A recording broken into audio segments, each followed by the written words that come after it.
Welcome, ladies and gentlemen, to Overwatch Champions Series Pacific. I am Unknown at the commentary, and with me today I have 9K on the on the expert analysis. How are you today? I'm sorry, you're not the commentary, but I can try. Maybe next time.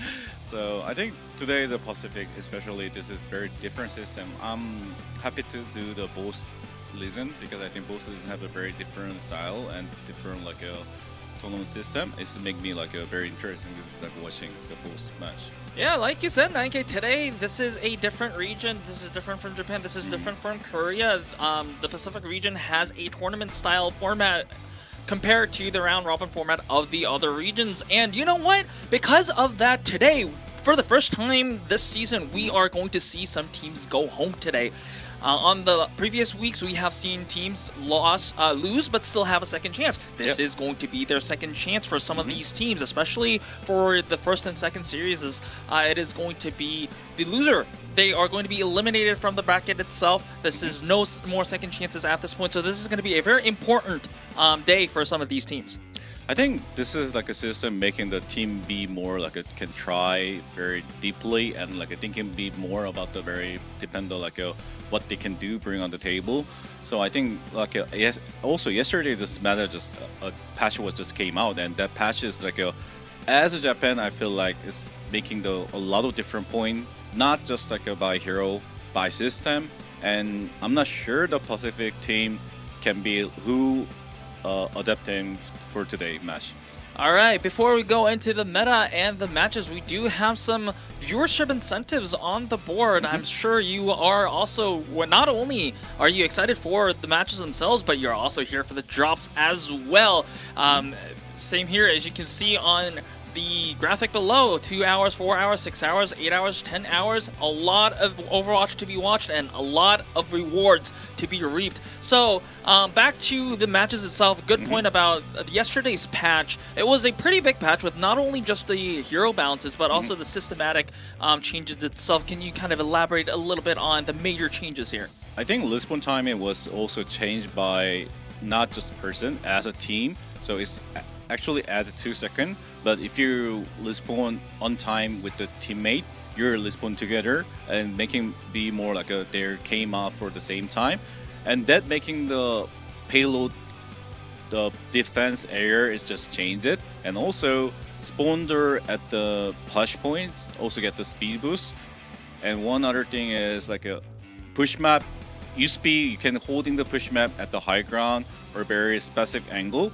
It's not anymore you can do, so it's making more push map. You can push much more faster than before.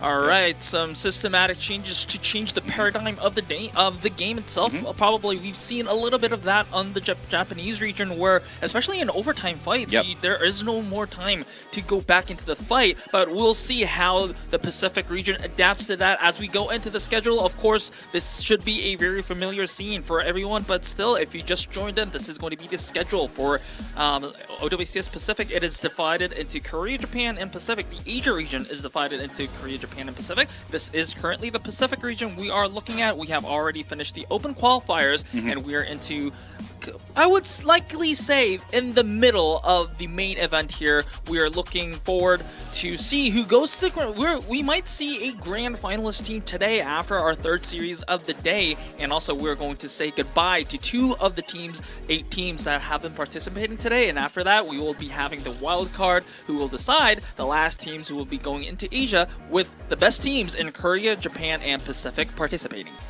Yeah, I think last time the wild card was kind of like a very funny to watching, but I think even this time the Pacific and Japan region have a very different ranking system, like a rank, and because their very top tier team was like losing by other team, and it's meaning about that this time wild card maybe have a lot of different chance, and also Korea have a lot of like sitting different than before. So it's much more fun to watch.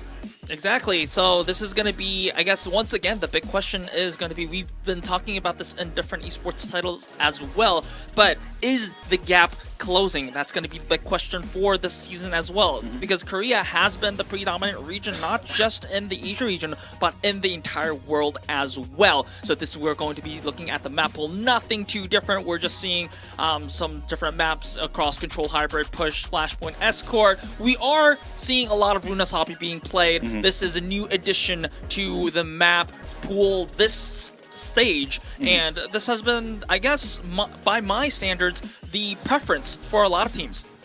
Yeah, I think Runasapi is the best map until now, because I think you can see in Colosseo they play like almost 2 years, but that map have a very tricky situation, very complicated situation by even you have a very snowball situation. But Runasapi, I think if you have a very confidence as like a USP Esperanza, you will get the very advantage of the game for the fight, and first fight snowball is very huge. So I think this is the biggest reason a lot of teams choose. All right, let's see what maps these teams will be picking today as we take a look at the bracket. We are going to have, like I said, we were going to have a grand finalist today at the end of the day with our concluding of the third series of the day, which is going to be Bleed Esports versus 99 Divine. Remember, by clinching a grand final spot, you get to see all the other teams play. So you get to see what their tactics are. Remember, the good point by 9K by the format being different here, because you can't afford to hide your tactics. You have to give everything, because one loss here, especially in the lower bracket, means that you have to go home. So no more hiding tactics. either Bleed Esports or 99 Divine here means that being in that grand final spot, you can just observe the other teams just pull out all their tactics. So that's going to be a huge advantage for them. In the lower bracket, we're going to have Goon Squad, Teenage Rising, Fate Altair, and USIA, Full House, and Team Cat also on the next stage of the lower bracket. They don't have any more chances. One loss means that they're going home. Yeah, I think also a lot of new brand team is actually doing very well play and very lot of different comp than before. So I think this kind of low bracket alone can be possible, making the team more coordinate and can go much more far, as making the team have a good synergy for going to the final. And if you're making the final, you have a lot of confidence, especially you going through the low bracket, and it's making you have so much feel you have a chance to go into the final. Of course. I mean, I guess you've been there during the San Francisco Shock. They have been making many great lower bracket runs, and coming into the finals from the lower bracket means that you've won every single match on your way there. So that's meaning you're on a very positive win streak. So that's going to be the momentum over there. Let's see how it goes as we go into today's matchup. First series of the day is going to be Goon Squad versus Teenage Rising. It is also going to be followed up by Fate Altair versus USIA. And then to close out the day, we will be having Bleed Esports and 99 Divine, which is, of course, the team names are a little bit different, but this is basically a rematch of the Pacific Finals. Well, from last stage, it's basically Daft versus Honeypot. Of course, a little bit of member changes here and there, but it is literally the revenge matchup of the finals. Yeah, I agree with you. A lot of player was the ex-player from Daft and ex-player by Honeypot. But when you change your name and change your logo, it feels different by team. There are a lot of team, it used to be some of the very famous team. If you're joined there, you never can win sometime. All right. I mean, there is that jinx over there. So this is a fresh start for both of these teams. Bleed Esports looking at it. Well, they are the runner-ups for the Pacific region right now. So they're looking to take that crown away. But before that, we have Goon Squad to introduce. It's going to be Hiren and Kicks Miko on the damage, and then it's going to be Tiny Valkyrie on the tank. It's going to be Snooey and Revolver on the support. Not a lot of professional experience on this team. Maybe Hiren and Hiren playing a little bit in contenders back in 2023, but apart from that, unless I am very mistaken with my data here, it is going to be a very inexperienced squad, and it showed when they went down 0-3 versus Bleed Esports. But of course, going down to Bleed Esports, you're basically losing to one of the best teams in the region, so it's not something too much to be concerned about, but they do have to show a very different showing if they want to stay alive in this tournament. Yeah, also, if you're losing by very strong team, sometimes you will get the very high confidence after that, especially if you have a new fresh year player, because they need to get the experience much more with the strong team. And once you get the strong team again, your first match, next match is going to feel much more easier than before. So I think Goon Squad is probably ready for a fight with this today. Yeah. All right, let's see if they're up to the task, because if they're not, they don't have any tomorrow. And going against them is going to be Teenage Rising. It is going to be Cardias and Smile on the damage. It's going to be Huso Fast on the tank, and also Juzu and Save Hope on the support. This team has a little bit of professional experience. They have been together as a team. The entire team has been together for Overwatch Contenders Thailand in 2023. Of course, it's not like they have been winners or contenders, but the pre-made team synergy is there. So maybe a little bit, they might need all the edges that they need. So a little bit of advantage on the experience side may be vital for them in terms of winning this vital matchup for survival today. And last time, I can't remember what they play, but from the yesterday, Japan Legend, they play a lot of Genji and a lot of Lucio Kiriko, because Lucio Kiriko damage buff is pretty huge, and that means looks like they can play the Lucio Kiriko comp today with the Genji. It's possibility. I mean, Lucio Kiriko, especially with the Kiriko buffs recently, has been enjoying a lot of playtime. And I do want to point out the cool name that this team has been together with before when they were in Overwatch Contenders Thailand. Their team name was Boom Boom Shake. So, no, I'm being dead serious here. So, Boom Boom Shake, I really like that name. So, I'm no hate to Teenage Rising, but still, Boom Boom Shake is like a very, very cool name. I would like to see them go Boom Boom Shake today, but before that, we have Samoa to go to. This is going to be a control map for today. Let's see how the implications, what are the implications for Samoa, especially on the new patch here? This map used to be have a lot of like one map was Anaberry, one map is Lucio Kiriko, one map is very depending on like which com you like it. So we can see the very color of the team, what they want to do, play on the base zone. And that is meaning about that we can see this map is can giving a lot of information by each other. So that is after this map, they can make it much more easy decision about the choose a map and the style. Yeah, that's actually a really good point because these teams they don't know how each other will go out because they didn't have a lot of experience across from scrims. So this is going to be a very good indicator of the power levels and the styles of each team. But before we go that, ladies and gentlemen, we are going to Samoa. Okay, so one team gonna using Lucio Kiriko with the Doomfist Aqua Tracer, and one team gonna be Lucio Kiriko with the Diva Aqua Tracer. So basically, the Diva Echo Tracer have a much more advantage unless Doomfist can critically kill something or damage to the one target. Without that, I think Diva side have a much more advantage for the diving because Diva can control enemy DPS. Alright, so Goon Squad looking like they have won the initial composition gamble here, but it is going to be down to the execution on whether Teenage Rising can actually make the Doomfist composition work. The Doomfist, under a lot of pressure right now, is being forced to power block to keep himself alive. So this actually isn't a small opening for Goon Squad, but Revolver is down, and also the Echo from the Goon Squad is also down as well. So like you said, 9K, Teenage Rising finding a lot of value in that Doomfist pick. They needed that value. So, I mean, I guess good execution from a composition that looks like it's actually at a disadvantage. Yeah, but first time when the Doomfist was tried to punch the Diva, and that time is very timing for the Goon Squad need to be pushed stronger. But I think that they're not pushed strong. That means like a Teenager Rising will get the second chance for a fight. Once again, he's so fast, finding a lot of value on that Doomfist pick, taking down Echo. So this means a lot of aerial control gone for the side of Goon Squad. And if you just look, Teenage Rising, they also have their Echo of their own in Smile. So this is going to be, once again, a lot of just free space taken for in advantage of Teenage Rising. Goon Squad is struggling to find an opening.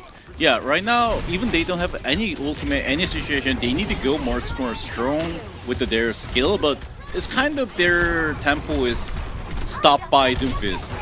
Alright, Goon Squad trying to match that tempo that they were struggling to find with that Kitsune Rush, but good disengage from the side of Teenage Rising, so not any casualties suffered from the side of Teenage Rising. So despite using that big ultimate for the side of Goon Squad, once again, Kixamiko being picked out. This is the third time in a row, if I'm not mistaken, that this is going to be the first casualty for the side of Goon Squad. Goon Squad continuously on a numbers disadvantage. Yes, the flip.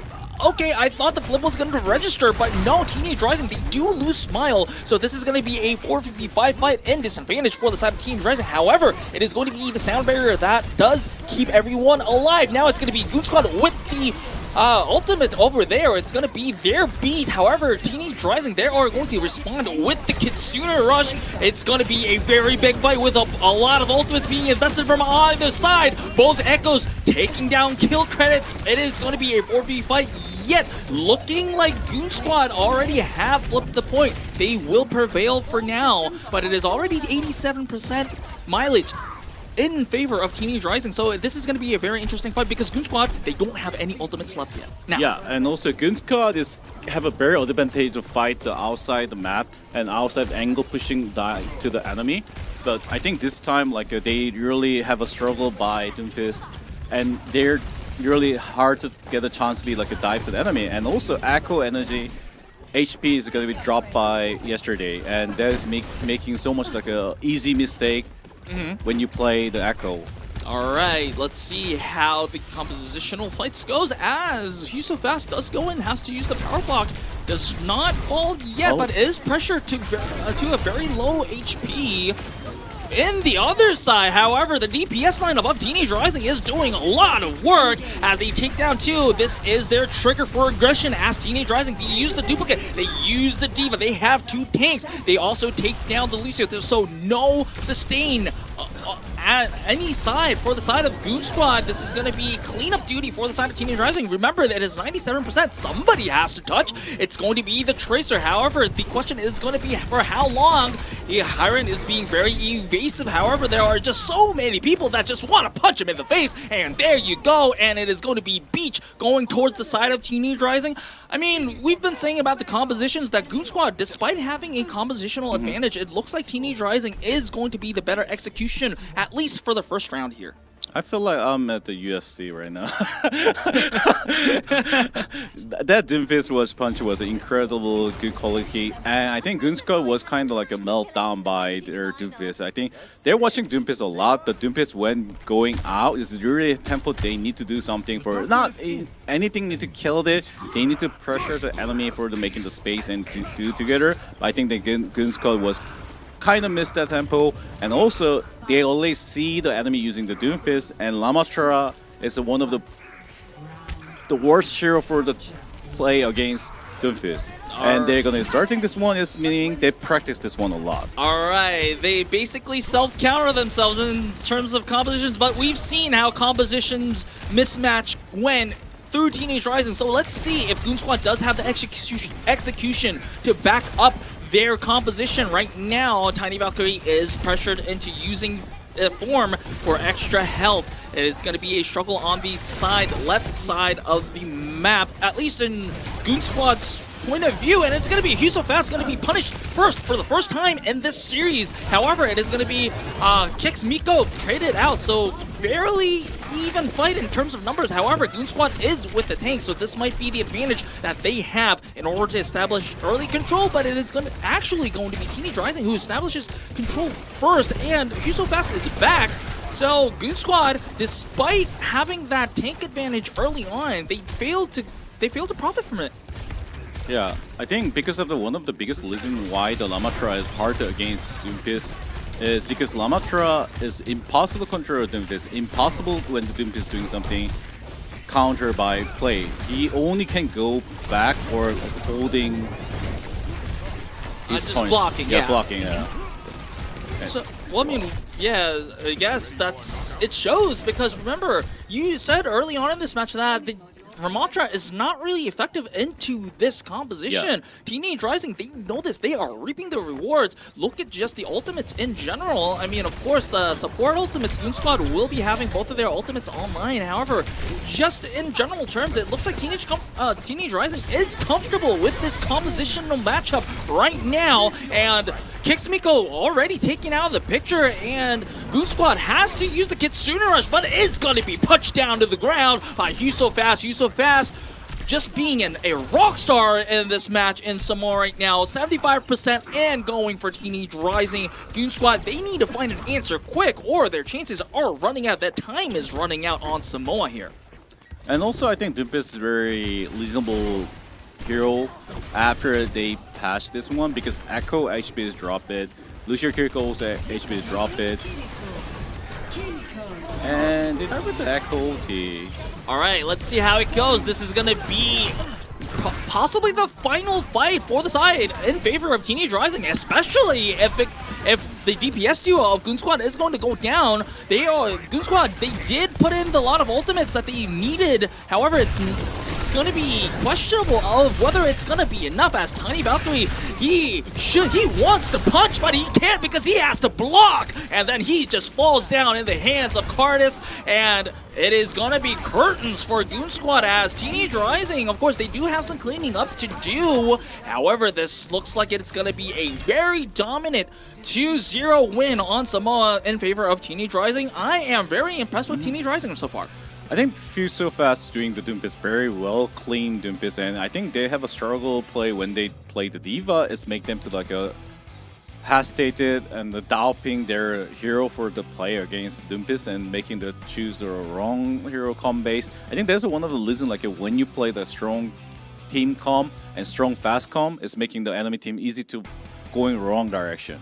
Yeah, so like you said, Goon Squad initially on Beach had the advantageous composition. They failed to execute on it, and then probably their confidence levels just fell. Probably like you said, the right answer should have been keeping on the D.Va, using that compositional advantage to just threaten your enemies. However, because you lost confidence in your D.Va composition, you forcibly had to switch to a composition that was actually not good against the Doofus composition. And in the end, of course, they did lose 2-0 in this map. However, it looked like the second round was a little bit like Goon Squad, they were a little bit lost.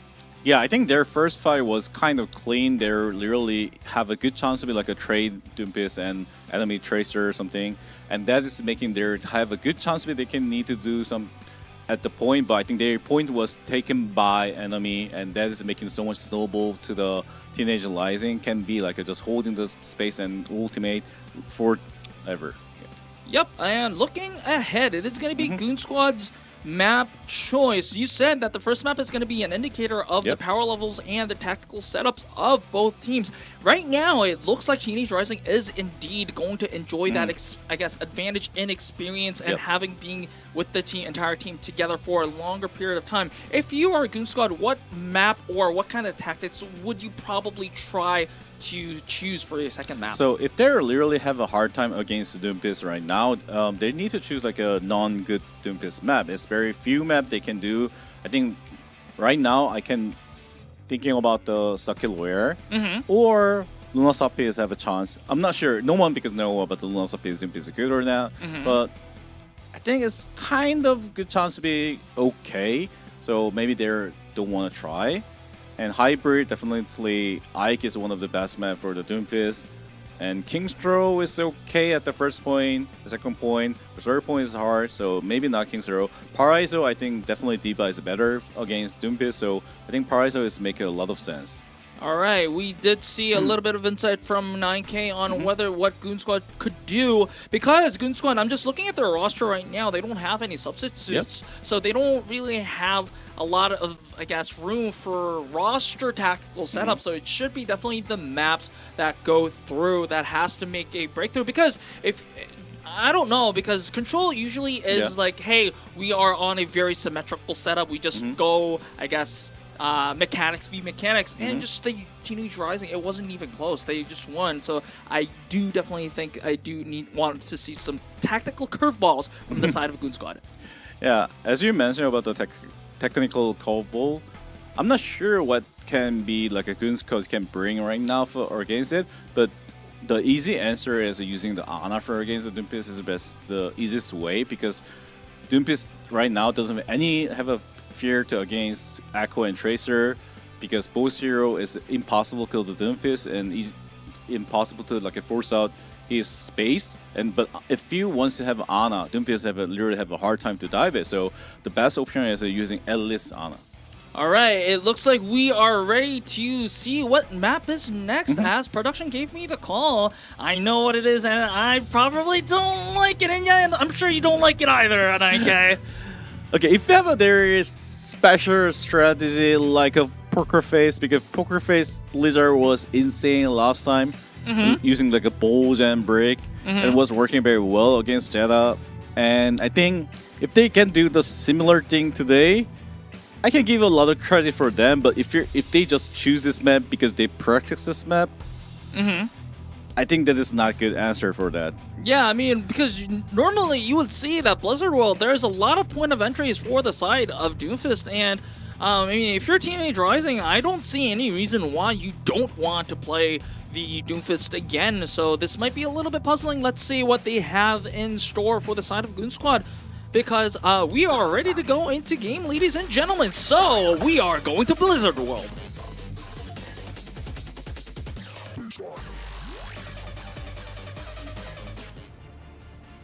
Alright, let's see what Goon Squad and Teenage Rising have in store for us. It is going to be Teenage Rising on the defense first.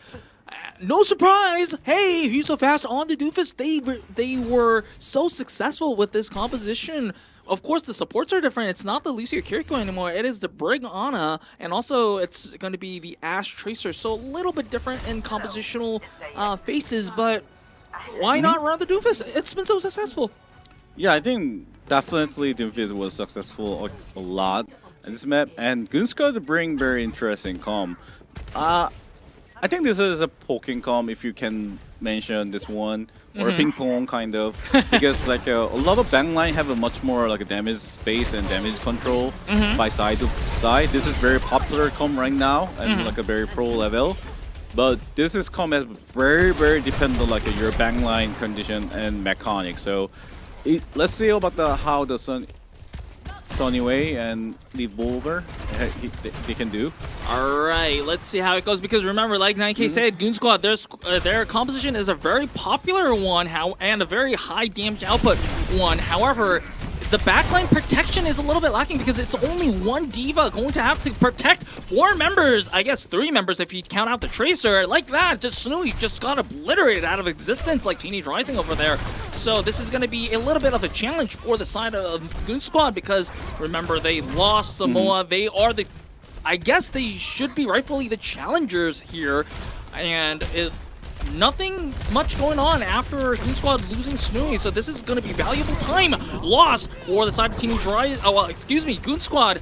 Good sleep and anti-nade in the face of Husofast. Husofast has to jump away and lives with the sliver. Their supports doing a very good job of keeping the Doofus alive. It is going to be an early nano for the side of Goon Squad. Teenage Rising, they do not have their nano just yet. It is now online. Good disengage from the side of Teenage Rising. They do give up ground, but they do not give up any lives. Now it is going to be Teenage Rising's turn. Good sleep onto Yusufast. The nano is going to be rendered useless here, and there is going to be that Meteor Strike not finding...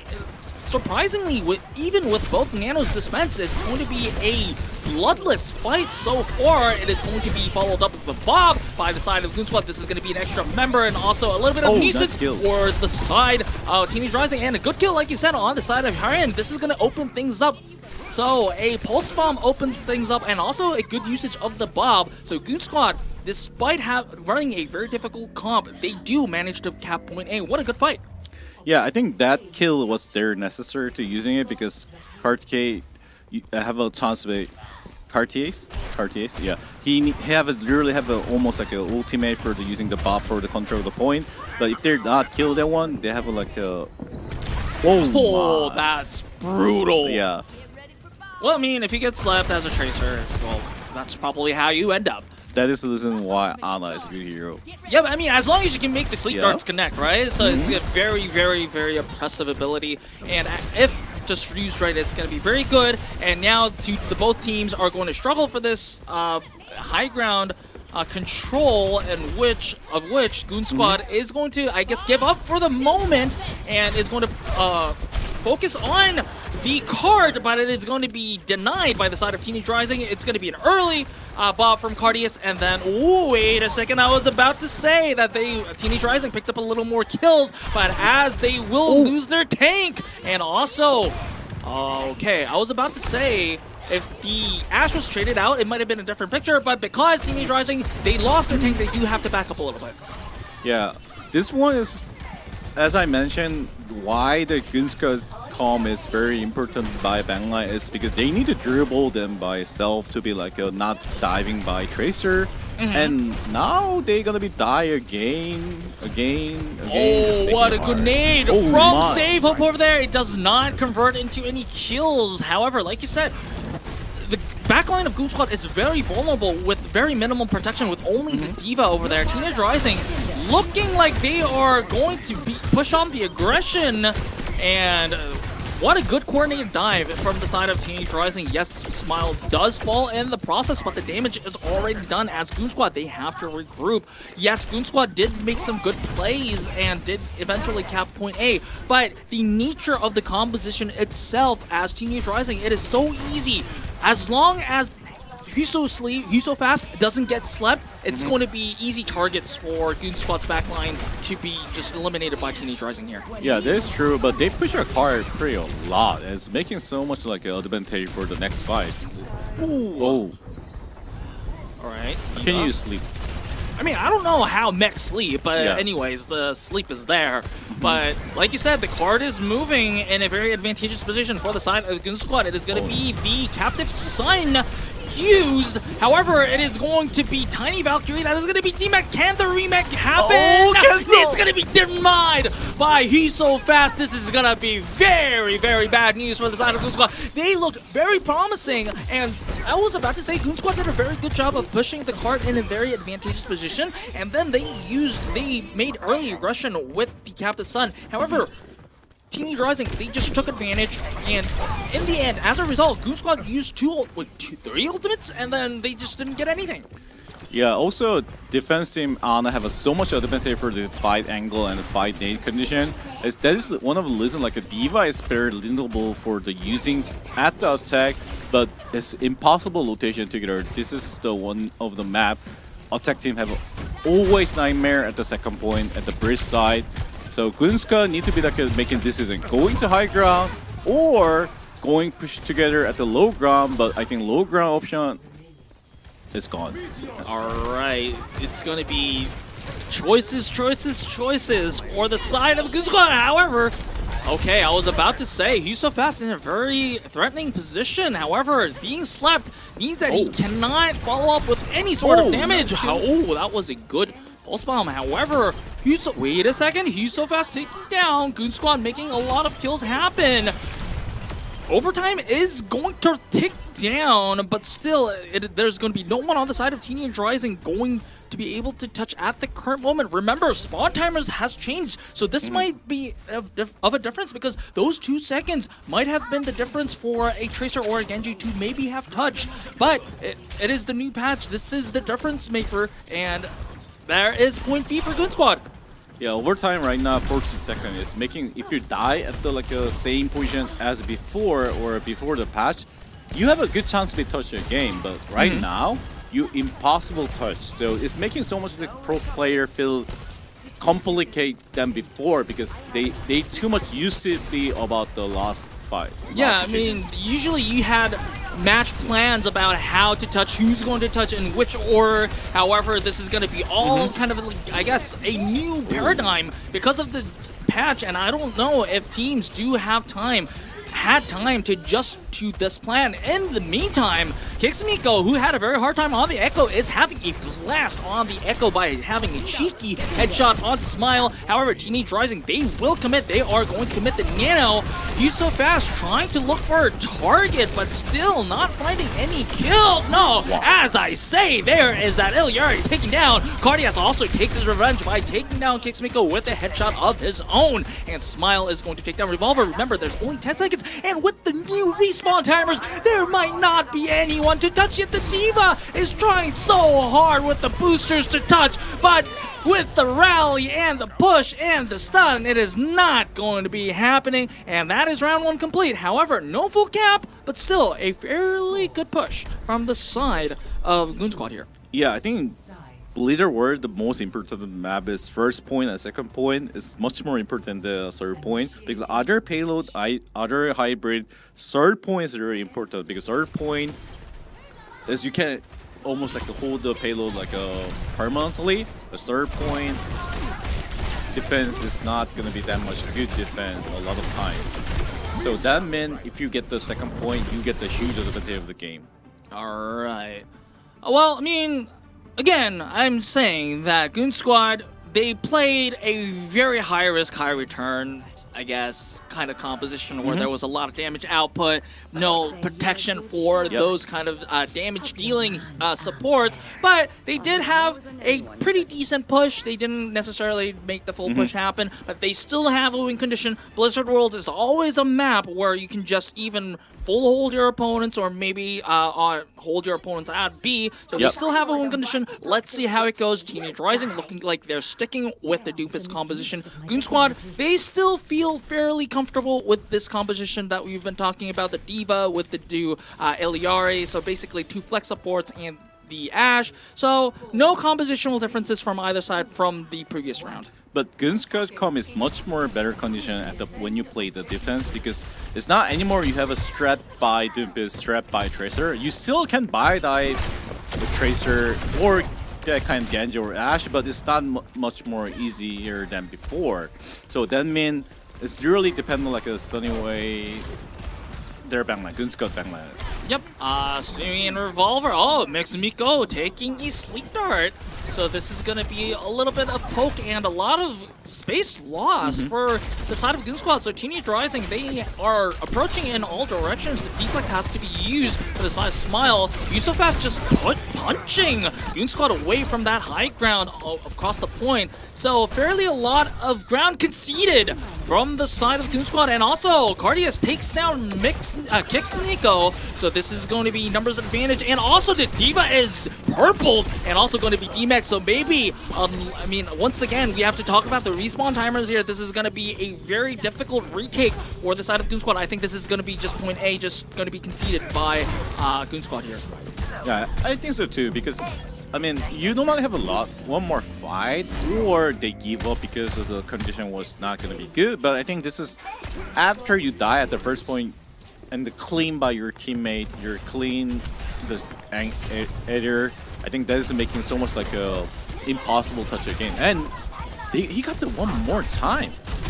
Yep, another headshot kill on to Kixmiko. Kixmiko looked a little bit more comfortable on the Ashe, however, is being I guess dominated, at least in recent memory, from Cardias here. If you just even look at the ult charges from each Echoes here, it's going to be 60 versus 36, so not having the best time of his life. Smile off-screen takes down Revolver. Goon Squad kind of falling apart one by one here, and also Tiny Valkyrie is going to be demeched, and also Pilot D.Va is going to be taking out, so this is going to be a little bit of a free push for an advantage of Teenage Rising. Kixmiko taking down once again.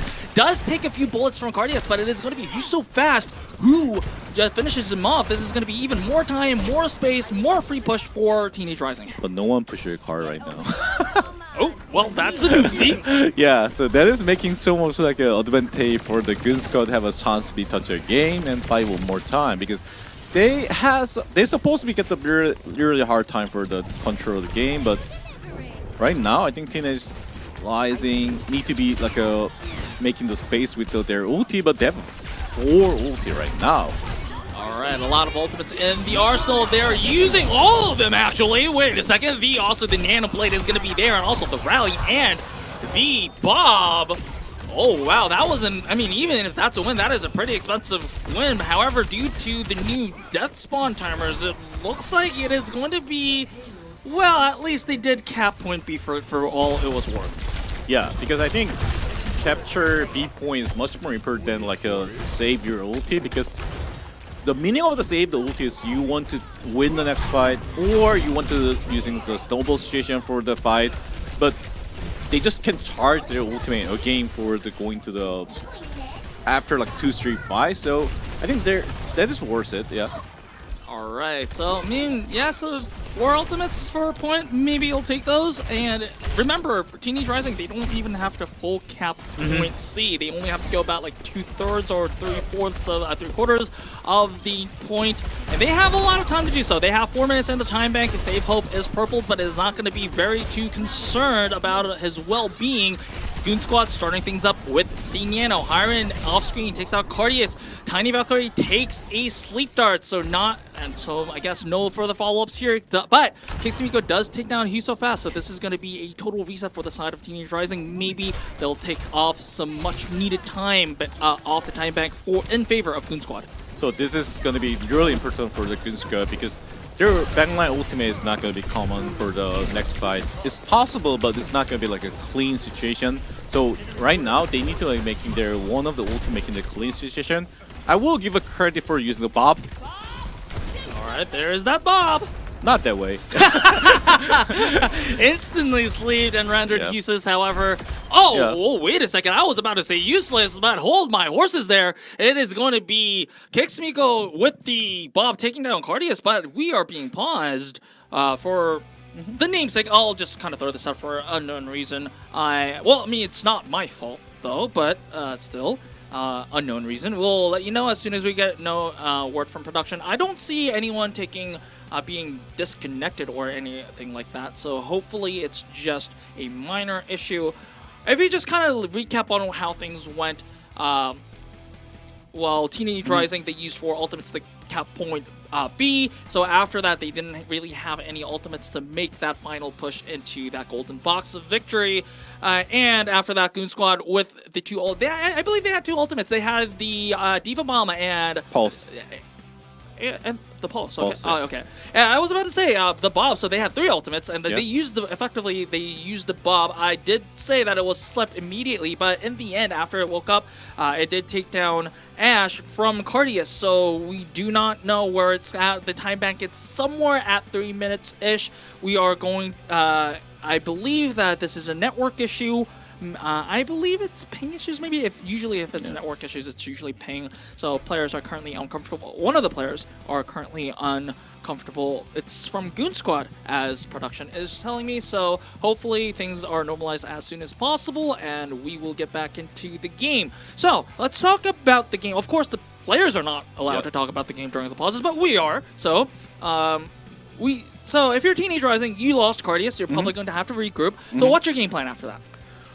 Teenage Rising right now have a ulti condition is kind of okay, but it's meaning about that if they're giving time too much more for the Goon Squad ultimate cycle is gonna be perfectly easy to block it, and they don't have any way to block it Catalyson, and it's meaning about that they're never given a chance to be trade by them, and only option is gonna be for them build a nano and making the Genji blade the situationally good, but not starting.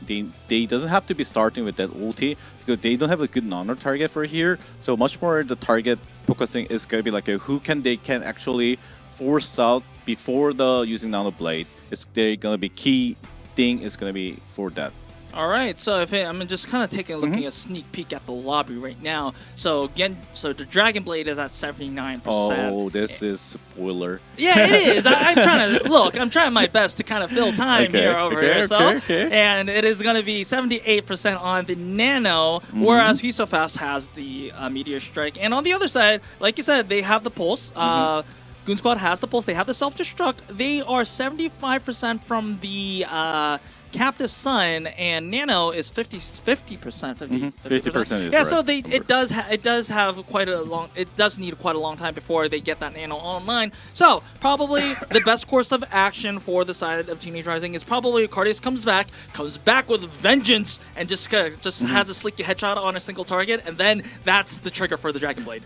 No, I'm just theory crafting here. But I think that's the best way. If you can kill your Ash, can kill something, it's making really good chance to be doing something especially strong, and it's making much more game easily. So I think if he can get one kill, maybe game is gonna be finished. Yep, probably for the side of Teenage Rising, it's just gonna be one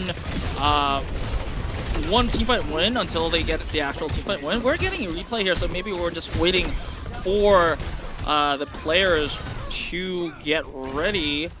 And I think this was the Goon Squad attack situation, if I'm not mistaken. I think you're right. Goon Squad is doing the very attack situation. Yep. And we're back. I guess they're still waiting to get their network issues fixed. I am currently not hearing anything from production that is signaling any readiness from the side of the players. I apologize for the inconvenience. Of course, you're stuck with me until the players are ready. So I'll try my best to keep you guys entertained. Of course, and I think in the Japanese region, I think it was with you also. Maybe this is a bad omen, but still, I also had to use my ultimate weapon and the story of my hedgehog. So I hope Are we going back that one? No, I hope it doesn't really come back to that, but still, it's well, I mean, if need be, I will, because there's not. If we keep talking about the game, we don't have because the game is. We talk a lot more than the game is being progressed, because the game progress is stopped and we're keeping on talking. So if there's nothing more to talk about, then I'll talk about my hedgehog then. Is the word for the English for the, like a chess? Have a what is it? You're not actually doing the chess, but you can speak with the. You're doing the chess. By mind, like a brain-wise, like Telepathy?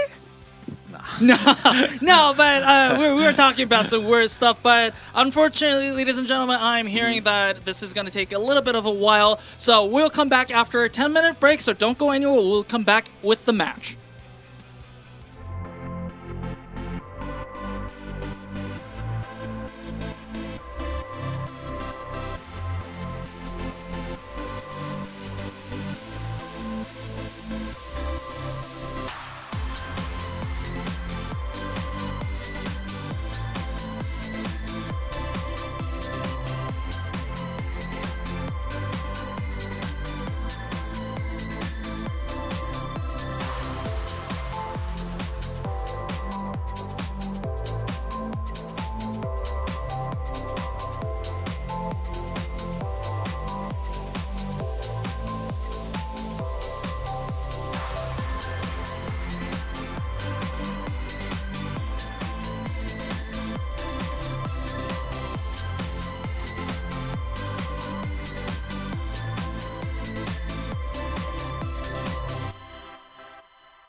Welcome back to Overwatch Champions Series Pacific. I apologize for the long delay as the timer has been extended multiple times. I owe you an explanation for the situation.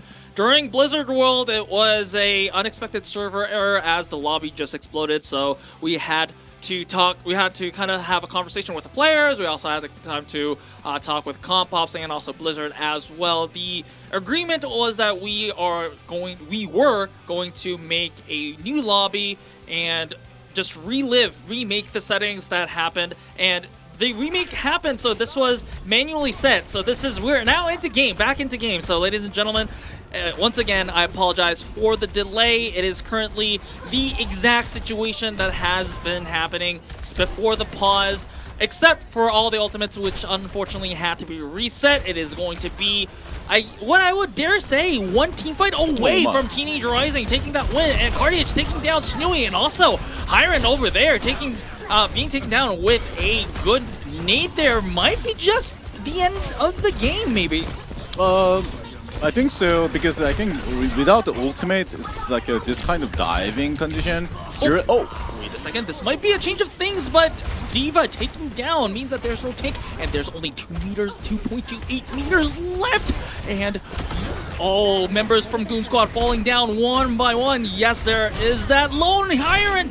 Tracer making that touch. It was a long pause, ladies and gentlemen. However, Teenage Rising, with just basically only one extended team fight, just made that win happen, and it is going to be 2-0 in favor of Teenage Rising. Once again, I do have to apologize for the extended pause. However, Teenage Rising, even before the pause, they were already in a very prime situation to make that push happen, because it was only about like a few meters left for that golden box of victory. And even before the ults reset, we talked about the ultimates. They almost had the Dragon Blade, Nano Blade online, so that may have been the golden key of victory for the side of Teenage Rising. But in the end, overall, Teenage Rising did a very good job. Yeah, I think they're like expecting using a lot of condition for the diving with the high quality, but I think after that, still they have a bring up without the ultimate, and they still making the good quality, because they killed the Lucio was kind of like a very hard diving angle, but they actually just made it, and after that they just easily can go much more farther to be making the condition work, and it was kind of clean. It all started, if I'm not mistaken, with a kill from Cardias. It wasn't a headshot kill, it was a dynamite kit actually, but a very crucial kill that opened up the defenses of Goon Squad. And of course, this latter part of the break has been shorter than the break itself, but this is halftime, so we do have to go to a short break. But Teenage Rising, they're on match point. Goon Squad, they have to find an answer and look for a reverse sweep unless to keep their tournament hopes alive. So don't go anywhere. So we're going to a short break.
Welcome back to Overwatch Champions Series Pacific. Well, I mean, the gameplay after the break was shorter than the break, but it was what it is, and it was unfortunate circumstances, but hopefully there's not a lot more of those coming as, of course, Teenage Rising, they are threatening match point. They're 2-0 up against the Goon Squad. Remember, we've talked about this. Goon Squad has their tournament lives on the line. If they lose today, they don't have any second chances. This is their second chance. So let's see how Goon Squad respond. After you saw 2 maps, what does Goon Squad need to do to at least try to fight back? Because it looked like, especially starting from Samoa, it didn't look like they were actually putting up a fighting chance, at least so far. I think this is like the same situation as a Hammond or Winston. Once a Winston or a Hammond, like a dive hero, is coming to the enemy, the situation, they try to too much like focusing that target. But once they try to target that target, there never can chance to be killed it, and that kind of bullet wasting and ultimate or skill wasting is making so much advantage for the dive team. So they need to be making the situation before diving. They need to be doing something much more faster to break their condition. But if they're not just break it, and if they make the Doomfist or like that kind of dive hero doing so much like a control dive situation, it's make them to the so much advantage. So the key is simply can say go first against dive team. All right, so you got to get that aggression going, but let's see what the Goon Squad have in store for the next map, because I believe that the next map is ready. It is indeed going to be Runasapi. This is an interesting choice because remember, we don't know what to expect against the Doomfist and Runasapi here. Yeah, because I think normally high hill is kind of making the hard time for Doomfist, because Doomfist's mechanism is kind of like a very good at the downhill style or very short high hill, but this high hill is very long high hill, so I'm not sure Doomfist can be like easily can dive, but first fight I think Doomfist can be like work very well. So it's really dependent like how much first fight Teenage Rising making the Doomfist work, and in that time the Ash and Tracer try to be making the dive together. So I really want to see, and this is going to be a good example for see the Doomfist work at the Runasapi. All right, let's see if Goon Squad can find an answer to the aggression of Teenage Rising. So ladies and gentlemen, we are going to Runasapi.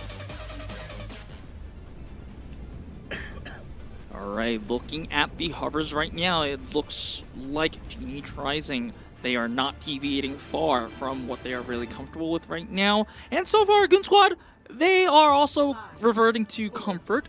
Right now, the Diva is something that we've been seeing on Samoa as well. I think this is a good choice by Goon Squad because I think this is a really easy dive angle, and they're not using the break. So that is much more easily dive condition exists for the Diva's team, and that meaning they easily can dive to the Ashe or Lucio. Oh, wait a second, but this happens. Teenage Rising using the Doomfist and the coordination from Genji to take down Hiren. So this is going to be, remember, like you said, pre-map, this is the first fight. It was going to be very crucial whether the Doomfist dive can actually work. This is going to be early push advantage for the side of Teenage Rising here. Yeah, I think this is like already approved like a Doomfist. It's kind of have a hard time for the something special because of that kind of angle, multiple angle they can pressure to the backline or something. So if the Doomfist try to ping pong like that, his HP is just gone. Oh, wait a second. Speaking of HP being gone, he's so fast, HP is just gone. Tiny Valkyrie taking out Cardius as well. So despite conceding 30 meters here, this is going to be Goon Squad on the offense here, but not if Save Hope has any say about it, as Kiximiko has been struggling on the Echo today, has been taken out. However, still Goon Squad takes an initial, takes back a little bit of push, 6 meters. He's so fast back in the fight though. Yeah, because Doomfist still have a very huge advantage for the coming back from the spawn door, and that's making so much chance with Goon Squad need to be killed though actually target more than one. And now I think this is a good time for this is good for the Goon Squad because they're just only need to do like a counter, they're diving, and actually this is one of the reasons like Doomfist not playable on most of the map because the D.Va just easily can like break the Doomfist condition. So this is like they changed the mind after like a second map to be like bring up what they is key hero, key player for the game. I think as Kixmiko probably have a not confidence play Echo because Echo HP is just drop it. But I think this map Echo is especially can easily do the damage much more than other map. So this is a good choice by Goon Squad. All right, Goon Squad almost at the brink. Actually does take the lead as straight away as the Kitsune Rush is used. Trades are happening. However, looking like Nice balls ball. Oh, I was about to say Teenage Rising was about to stabilize. Then Hiren comes to the rescue with 3 kills, and 2 of that was from the pulse bombs. And Goon Squad finally, for the first time in this series, is having a lead and looking like they finally have an answer to that Doomfist composition that Teenage Rising is employing right now. And also Echo is one of the best hero for the counter Genji. And because there's a lot of time Genji have a hard time against the Echo because the mechanism is Echo is much better against Genji. So that, but Nano Blade is a different story. Yeah, this is going to be the Nano Blade answered with the beat here from Snooey. However, Mixnico is going to be the unfortunate victim of that Dragon Blade. However, overall, it was a good disengage, but still there is a casualty, meaning that Teenage Rising does have time to recover. They still have a long way to go, and Goon Squad, remember, they also took the cap, checkpoint cap as well, so this is a very important point for Goon Squad. Yeah, so Teenage Rising right now have so much advantage for the diving condition because they have so much ultimate. So that means still the Goon Squad they're using D.Va. Oh my. Oh, that's not good news for the side of Goon Squad. This is going to be a lot of momentum lost for the side of Goon Squad. This is going to be cleanup duty for the side of Teenage Rising. The Bob placement, very good. It is just going to be stall duty for Tiny Valkyrie, as Tiny Valkyrie, he knows that the refill is not going to do much and just votes to just keep it. So because right now the respawn timing just changes, and especially Runasapi, the downhill really have a disadvantage for the who try to control the payload. And that is meaning Goon Squad was trying to think about better space to fight, but right now I think they're trying to fight so much like a bad angle, and if they're trying to stop that point, I think they're gonna be having trouble a lot. Yep, like you said, 9K, it is going to be Tiny Valkyrie who makes the touch happen. Teenage Rising using this as the trigger of aggression by using the sound barrier, and this is going to be 2 early kills for the side of Teenage Rising. Goon Squad, they have to be on the back foot. They are retreating for their lives. Tiny Valkyrie is going to finally use that refill ultimate. Hiren not going to be so fortunate, so even despite the remake happening, it is still going to be a numbers disadvantage for the side of Goon Squad, and those death timers are going to be very crucial. Teenage Rising, they are back on the lead. Yeah, so once you're losing like a push map like that kind of condition, the enemy distance of the pushing is going to be incredible high, and the snowball also going to be high. So you need to better think about the place of the where you're going to be fight, and I think this is the best angle for the dupes can do something special, and also his can do a lot. Cardi is taking out Mexico. Just you open just 1 second before Goon Squad was in the lead. Teenage Rising, not only do they just take back the lead, they are threatening to full push here, and it is going to be the Kitsune Rush from Goon Squad that is trying to push back Teenage Rising. They take down Smile with good sticky bombs, and Teenage Rising, they retreat with a defeat on the team fight here, but they still feel good about the progress that they made. Yeah, after Nano Blade, the Teenage Rising have so much advantage for the have a space, and they have still good ult combination. And Goon Squad was trying to just away from the Nano Blade and try to just thinking about the fight. Now that snowballs need to pay back, right? This kind of situation. All right, Goon Squad using the duplicate on the Ashe, not finding that Bob just yet. It is going to be Teenage Rising who is going to use the Kitsune Rush. The duplicated Bob is there now. It does take the sound barrier out of Juzu. Also, Smile uses the Dragon Blade to just take down Snooey. However, you're not going to hide from the eyes of Hiren over there. But Hugh so fast, and Cartiage, they finish up the fight. They are threatening the full push. Goon Squad with more members left, and Tiny Valkyrie is still in the death chamber. Okay, maybe a little bit of stabilization as Hiren does take down Juzu. So this is going to be a Lucio denied for the side of Teenage Rising. They do have to back up. They're not going to grade for this. I think Feel So Fast just going back to the payload was kind of misunderstanding of the map, or just like an autoplay because the push map payload even push 1 by person, 2 by person, 3 by person is gonna be same speed. So Yep, that is actually true. Despite common, I guess, belief, the push bot is only going to push at at the same rate. Yeah. This is different from payload maps, escort maps. So that may be a little bit of a hiccup over there, or maybe just they just wanted to be together. No. This is going to be an early beat from Goon Squad. He got the 2 again. Yeah, we were about to say that the beat had almost no value, but Hiren just made it valuable by making a teamfight win out of that pulse bomb. That is actually a huge play, and also that is making the Teenage Rising doesn't get any charge of their ultimate. And also, if you think about the critical ultimate, I think definitely Goon Squad have a much more advantage of this ultimate condition. And once they get the ultimate condition, win this one, next fight is going to be Copy is coming for the using Copy, Genji, or Doomfist. Any hero is going to be making the belly for that. So this is really have a good chance for Goon Squad try to making the game winner chance. All right, they do have to make it quick as it is going to be less than 2 minutes left.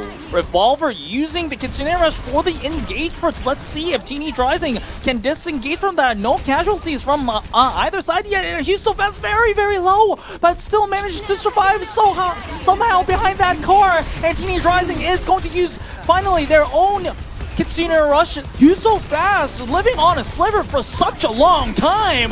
And that duplicate gonna be denied. Cardiac's taking down and Mix Nico. Tiny Valkyrie uses the self-destruct to take out Save Hope though. So still, this may be a winnable fight for the side of the Goon Squad. Still, Teenage Rising, they decide to use the bead and take bot control, but Goon Squad, they disengage. They are waiting for a 5v5 full team fight. They know that Juzu used the bead, so this is not going to be available for the next fight. So, but I think right now the Goon Squad moving and decision making is much more cleaner than before. And right now, Goon Squad need to be grab this chance. They have so much chance to be grabbed right now before they Nano Blaze coming. And don't just Ajax from here. Alright, Snooey, a lot of I guess a lot of things are on your shoulders here. He's so fast, looking for an angle. Patience, like you said. It is going to be Smile, looking for a good blade, but that was a huge stun onto multiple members of Goon Squad who used the bead. Not a lot of value, but Hiren does take out Smile, so this is going to be the Dragon Blade out of the picture. Huge punch from You So Fast over there. Sets up Cardiace to take down Snooey. The Meteor Strike is there on the back line. Savo takes out Revolver. Mix Nico. Remember the time! 9K! Teenage Rising! They might actually be able to just close this out. This is going to be the Dragon Blade to clean this up. The mech is taken down. The pilot is taken down. Hiren is taken down. A lot of heroics on the side of Goon Squad, but it is going to be Teenage Rising taking up that final Dragon Blade, cleaning up. It is going to be a 3-0 sweep. Teenage Rising is going to stay in the tournament while Goon Squad is eliminated. They are going to be the first team to be eliminated from the tournament this season. I think Goon Squad moving at the last few fights was very clean, and they're trying to be patient about the looking for the chance to be diving, but the few so fast just like tried to be not giving any single chance for them to try to diving, and that is making so much like a hard chance to do the Goon Squad find out the chance. But I think this is like really giving a lot of credit for the few so fast and the Teenage Rising, because there was kind of lead was like at the Goon Squad timing, right? And that like just accidentally or just suddenly just lead was happened like back to the them, right? So yeah, I think people doesn't realize who was the lead at that time. Is that everyone thinking about the maybe Teenage Rising was a lead the whole time, but actually it was not. Yeah, for the first time in the series, Goon Squad actually had control. Of course, yes, Teenage Rising did have a little bit of an early lead, but then Goon Squad, after a few good fights and also the compositional advantage that you've been mentioning, they've been actually tearing apart, using that comp advantage to tear apart the composition of Teenage Rising. It looked like they had it under control until a few messy fights, and then what do you know? Teenage Rising was already just threatening to finish the whole map, and after that, it went all downhill for the side of Goon Squad. Yeah, I think this was like a very high play about each other to like which one is making decision diving, and that diving counter was very fun to watch it for me. Yeah, very fun to watch, and we do also have to credit Goon Squad also. They will be stepping down from the tournament, but still, it was a good run from them, still making it to the top 8 from the Pacific. We had it was very enjoyable having you in the tournament. We hope that we will see you and your teammate, all the team members in future tournaments, so we say farewell to Goon Squad. But before that, we also have to point out the player of the match. So production, give it away. It is going to be You So Fast. I'm not very surprised. Yeah, I think after new patch, I think no one tried Doomfist after yesterday, and he have so much confidence to play the Doomfist as it was clean, and he making so much like a high quality of the punch, killed it, and also so much like a multiple angle and pressure, and he have so much chance to die from a lot of situation, but he just using clean ultimate and clean diving, and this is like actually the timing for diving was so much perfect. Yep, I mean, you also mentioned, 9K, that this composition, this Doomfist composition was actually disadvantageous against the D.Va composition of Goon Squad. And if you're doing this even in a compositional disadvantage, there's not a lot your opponents can do. Yeah, I think that is the reason also like right now the Echo nerf, the HP is maybe affect a lot, and Lucio Kiriko nerf, HP nerf is kind of affect a lot because their damage was actually happen against Winston yesterday, if you see the Japan Legion, but Doomfist is not really matter about that kind of damage. Doomfist only matter about he can kill or not, but now he can kill much more good target than before, is making a lot of story different. All right, so that was our first series of the day. Now we are going to have our second series of the day very soon with Fade Altair going against USIA. Also, this is going to be an elimination match also. So one of those teams has to go home like Goon Squad did today. So this is also going to be a very interesting match. But before that, we're going to a short break. So before we go to that elimination match, don't go anywhere.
Welcome back to Overwatch Champions Series Pacific. We are approaching our second series of the day, but we do have to talk about our first series of the day.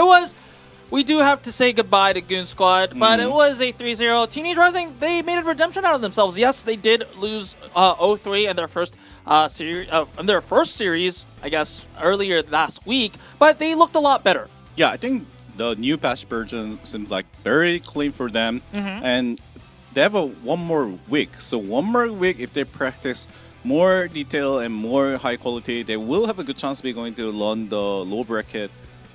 Some miracle. Yep. Yeah, and let's talk about the Doomfist a little bit. Yeah. Because Teenage Rising, they had a lot of fun with the Doomfist composition, even against I guess, what would be a superior composition against that Doomfist composition. They made it work out. Is this an isolated case, or are we going to expect a lot more Doomfist play here? I think that was kind of isolated case for me, but because I think still the Doomfist have a lot of problem about some of the map and some of the situation. But I think at least it's gonna be good for against Lucio Kiriko, especially because Lucio Kiriko damage kind of buff, and that buff is gonna be effectively against the Doomfist, because Doomfist punch is gonna be charged much more faster than before, and I think that's one of the key why the Doomfist is gonna be work at that time. So let's see what this USIA and Paid Archer are gonna bring up for the new patch version. Yeah, I'm really excited to see, because this is the first time that they're playing after the patch. So I'm really curious of what they think is the best way to play this patch. If you just kind of introducing these teams a little bit, Fade Altair and USIA, they have both been playing under, well, for quite a long time in Contenders, when the Contenders was back a thing, Contenders Pacific, Contenders Thailand. Fade Altair was better known as Epidaki, and they also played in the Soup Cup, which was in the preseason cup during the seasons. So they do have some pre-built synergy over there. And USIA, they were called Angelica. So this might be a little bit more of a familiar name. They were also playing in Overwatch Contenders Australia, Contenders Thailand, and also Pacific APAC as well. So they do have some history. They also do have that pre-built synergy there. Let's see this starting lineup for Fade Altair. It's going to be Shake It and High for the damage. Exia is going to be on the bench. By the way, Exia is one of the Gundam names, so I'm just trying to be a weeb here and my otaku skills here, but still, he's going to be on the bench. Kyron on the tank. It is going to be MSCG and maybe on the support. Well, let's, I mean, if you just look at the heroes that these players play, at least they told us it's the Ashe, Sojourn, Tracer for Shake It, so probably the hit scan or something like that. I plays the Genji Echo Tracer, so traditionally the flex role. And Kyron plays the Ramatra, Winston Malga, so a little bit, maybe the Winston, glimpses of Winston today. I'm not really sure about the Ramatra, MSCG, Baptiste Ana Kiriko, and maybe playing the Lucia Britt Ilyari. So maybe playing the main support, traditionally main support role, and MSCG kind of playing that flex support role here.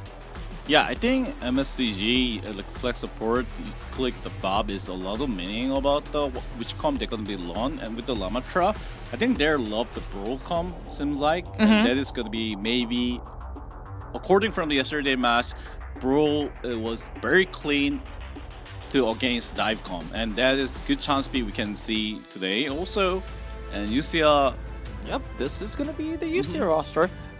If I may introduce, this is going to be Sunset and Jayco at the damage. Flickiminaj, excuse me, is going to be on the bench for today. Swoo is going to be on the tank.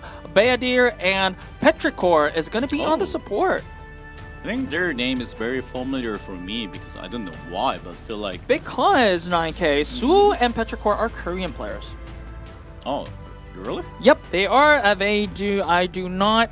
Swoo has been from Revival, if you know what that team is. They played in Contenders Korea before, and Swoo was also part of T1 Academy. Oh. So maybe you saw them in scrims or something like that. Maybe that's a familiar name over there. Bayadir, another Korean player, played in OWCS Pacific in the previous season. So maybe a few familiar names here, more than, I guess, Fade Altair. But yes, this roster has 2 Korean players.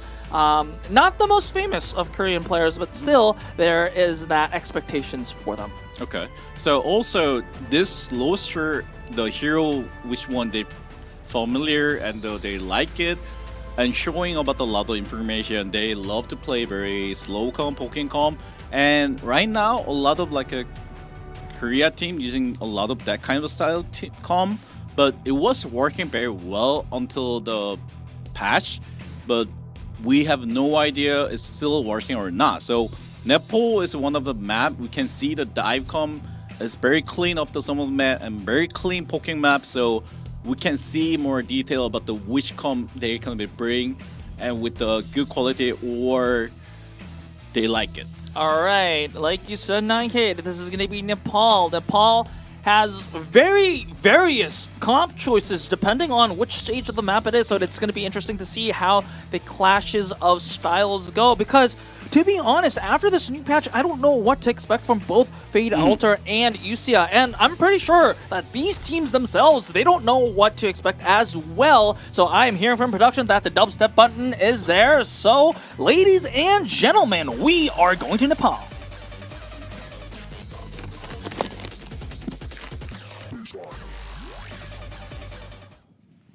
All right, as soon as we start, we're having a pause issue here. Hopefully that's not something very dire. Well, I mean, this is going to be, I can bet that this is going to be a little bit shorter than the last time, because last time in Blizzard World, we had to manually kind of remake the situation, that progress that happened. However, we don't have any progress. We don't even have hero selects up on the border right now, so hopefully this is not something that's too serious, and that is actually going to be the case as we are unpausing. Thank God.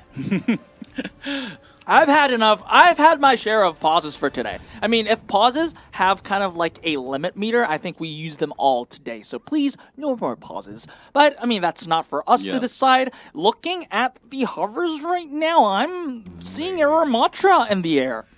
This is Lamatra hometown, right? So Yes. I hope Lamatra are gonna be win, but I know whatever. So I think this kind of Winston comp is basically good against like that kind of bro comp, but Cassidy may have so much synergy, can try to be break their condition for the diving. So this is gonna be how much Lucia is not giving opportunity for the rush dive combination to the against Ramatra. But I think Winston gonna be die. Yeah, Winston is in a very tight spot over there with that wall limiting his space to kind of retreat here, and that's going to be first blood drawn in favor of Fade Altair. However, the rest of USIA, they are just rotating around, and they are looking for a good angle for this Ashe to find value. However, I was about to say, not finding any value just yet, but taking MSCG with the very well-placed headshot over there. Swoo also takes down Shake It. So despite Fade Altair taking early control of the point, USIA is going to take it right back from their hands.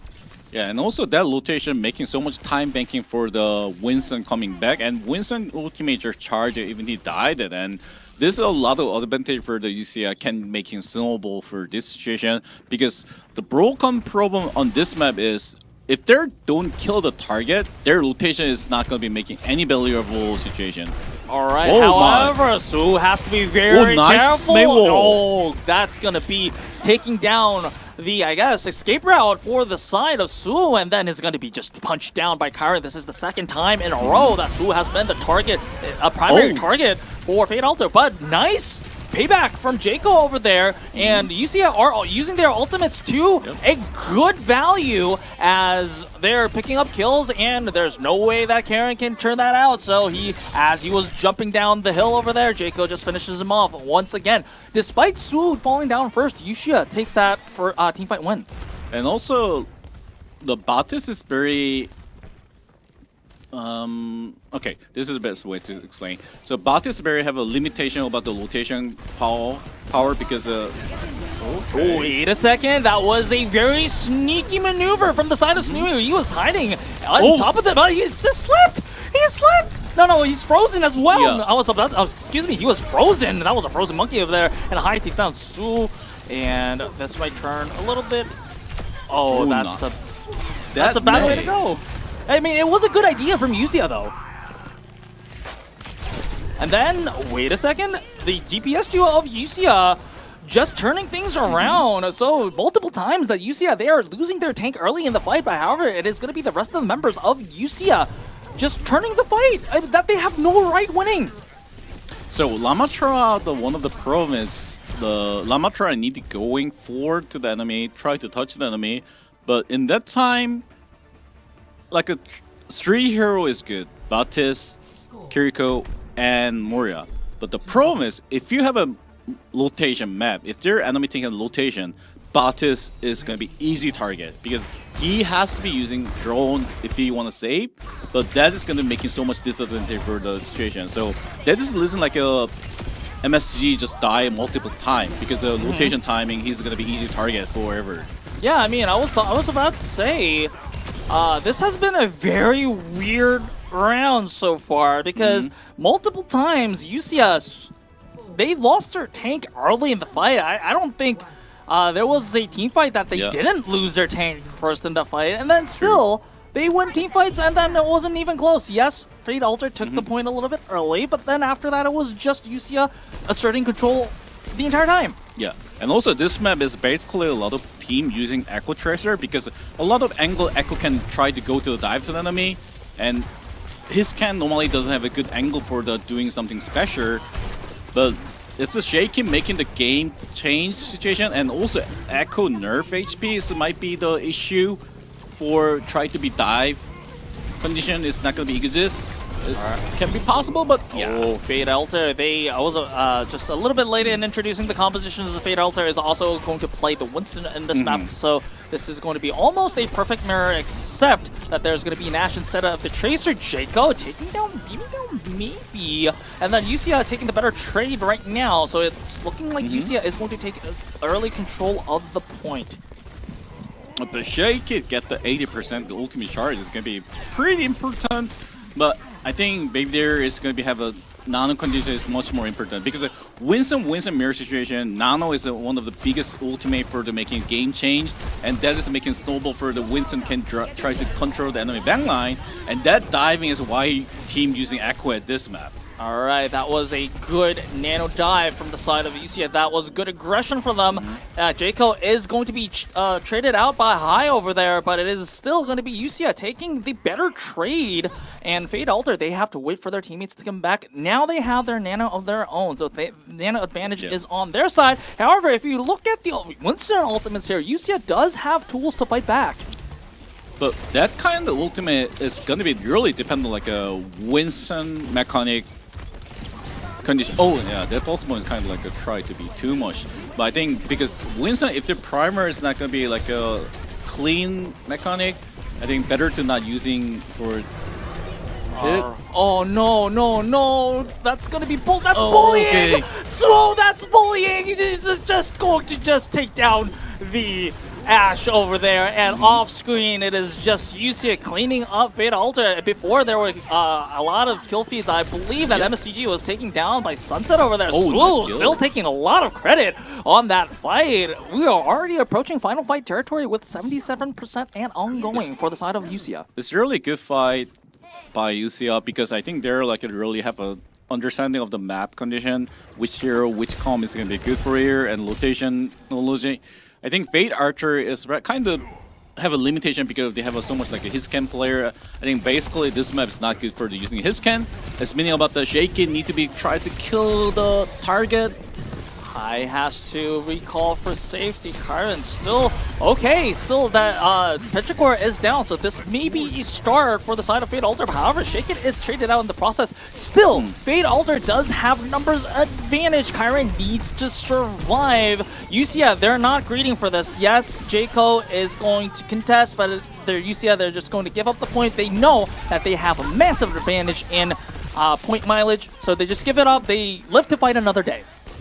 Yeah, also, this is going to be a good signal for the Fate Archer because Fate Archer, if they have one more chance to be making this next fight win, they have so much percentage of the charge they can ultimate, and also they will going to be get the snowball for the rest of the fight. So right now, the biggest important thing is like information. So Hai is using try to left side. This information they know they're gonna be there, and that's good. This is actually pretty good. Su is nanoed, but and also takes down maybe. So this is gonna be a downhill fight for the side of Fate Alter. Yes, Shaken is going to be with the electric cowboy over there, but it is probably not gonna do much in front of a electric monkey. And there is that rally to probably close down the game, at least the map here in Nepal. Kyron does take down Bayadir with Primal, but is also going to be punished by Jayco over there. So the flip is probably going to be in favor of USIA. Wait a second, Fate Alter uses the rally. They are committing, but it is not going to be of much value as they just delay the flip. And with the extended death timers here in 9K, this might be just it.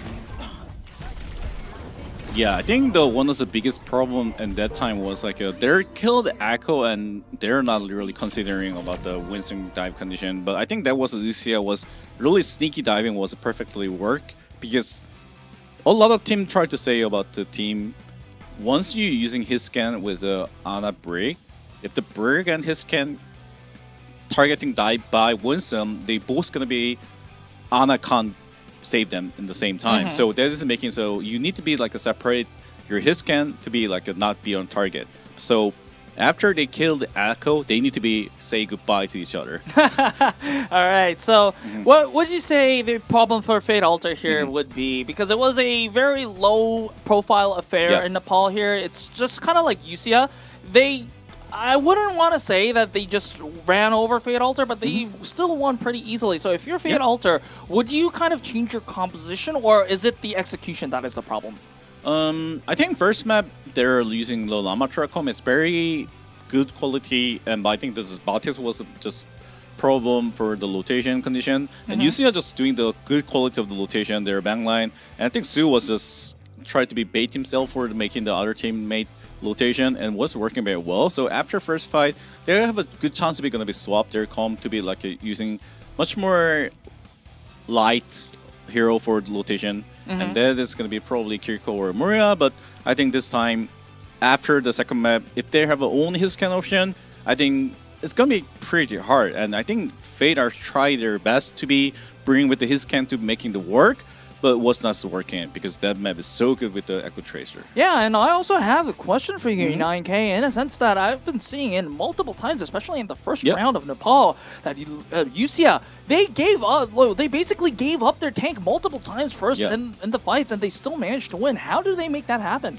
So this meta is kind of like a weird to say, but I think Winston is kind of, if the Winston mirror situation, Winston is going to be sandbagging hero. So if you try to kill the Winston, that you need a lot of resort to using it. So you will gonna be punished by enemy other player, and if you try to be killed it, and that is making snowball for the enemy team have so much like a snowball. So this is kind of Winston mirror situation is tricky for right now. It was since Overwatch 2 came out, and a lot of Winston was kind of like a struggle because the Winston was diving in, making the so much bad condition. That was the reason Furious also struggled very earlier. But right now, he like adapting, and that is showing about he know the different tempo. He can be aggressive. So if you good Winston, you need to find the good tempo for the dive against the Winston mirror situation. Yeah, once again, I do think that UCIA did make the better execution over there. It almost looked like they were just throwing out Sue as bait as for the entire team. They were baiting out, like you said, kind of like reflecting on what you said. It's almost as if they just threw out Sue in the open, bait out a lot of Fate Ultra resources, and then just clean up. Their DPS members just clean up, or maybe even the supports over there. So good play from UCIA over there. What, like, coming up, we still don't know what the second map is going to be. If you are Fate Ultra and you lost Nepal in a 2-0 fashion like this, which map or which type of map would you kind of prefer to? So I think it's going to have to be a much more low rotation map, because I think they have a much more hit scan player, and sorry about it. They have a much more one direction hero style. The calm is, and also Sue just tried to be baiting a lot, is making them to be choose one direction. One direction map have a push map is one of the one direction map, and also Shambhala or Sakiloya, that kind of payload map is a one direction. So I think one of the map, and right now the percentage of the map pick, everyone choose a push. So, yeah, that's really surprising. Yeah. We also, in our first series, saw Runasapi on as a second map, if I'm not mistaken. It was, right? Yeah. So, push might be the choice here. We'll see. Also, in terms of, I guess, play style, does Fate Ultra kind of need to change their focus on something else, or do they need to make wholesale changes to their play I think style? that is kind of like a team style. So if you're hard to change your style, you just need to choose a map for the making their style work. So that's one of the reasons I mentioned with the push map. But if they really need to change because of the map or because of the condition, they need to try to be thinking about the much more play widely or slowly to making the situation be better, and they need to be maximize their tracer condition, because enemy have a much more dive hero condition, and once your target dive, if the enemy wins and dive to your hit scan gonna be kind of have a lot of wasting time, or I only can remember about the as a coach word. Coach word is gonna be very. You wasted the turn. Yeah. It's gonna be very like a. All right, I mean, we'll see how it is as we are finally going to our next map. Okay, we let's know see. what our next map is, so production, take it away. It is going to be Runasapi. So this is, interestingly enough, a lot of teams are opting into going to Runasapi after they lose their first control map. So what would we see here? Maybe a lot of more Winstons, or do we see the Ramatra here?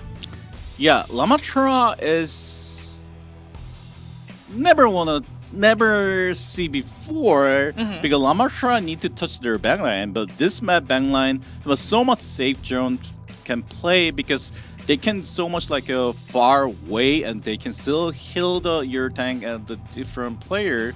So that information is make a lot of story. You can't play Lamatra, but if they want to try, I think they can do Batis with the Lamatra and play slow. But if you're just try to be rushed to them, I think the story is gonna be not gonna be good for the Fate Archer game. All right, the dubstep button is there. So, ladies and gentlemen, we are going to Runasapi. Let's see how both teams adapt to the map selection here, as if you just look at the hovers right now, it is mainly going to be the Winston.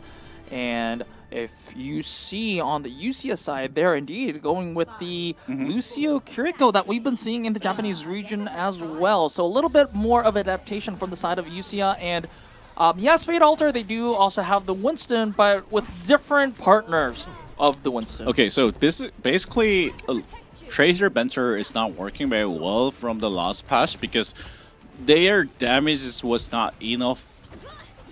But Lucio Kiriko damage, okay. Ooh, okay, that's a way to start the map. Fate Altair, starting with Chicket. I'm sorry, please go ahead. Because this is one of the key I want to try to say. I think if who was die at the first? Venture or Tracer? I believe that was the Venture. Okay. So because Tracer Venture was the issue was they don't have enough damage to kill once they're diving, because Lucio Kiriko damage also was not high. But after Lucio Kiriko damage buff, I think that is making a lot of story for the Lucio Kiriko diving with the Venture Tracer have enough damage to trade it, and they approve. They kill a lot than my expectation. And if they're working this one very well, like yesterday's Japan Legion, they might have a good chance to be just like a trade a lot.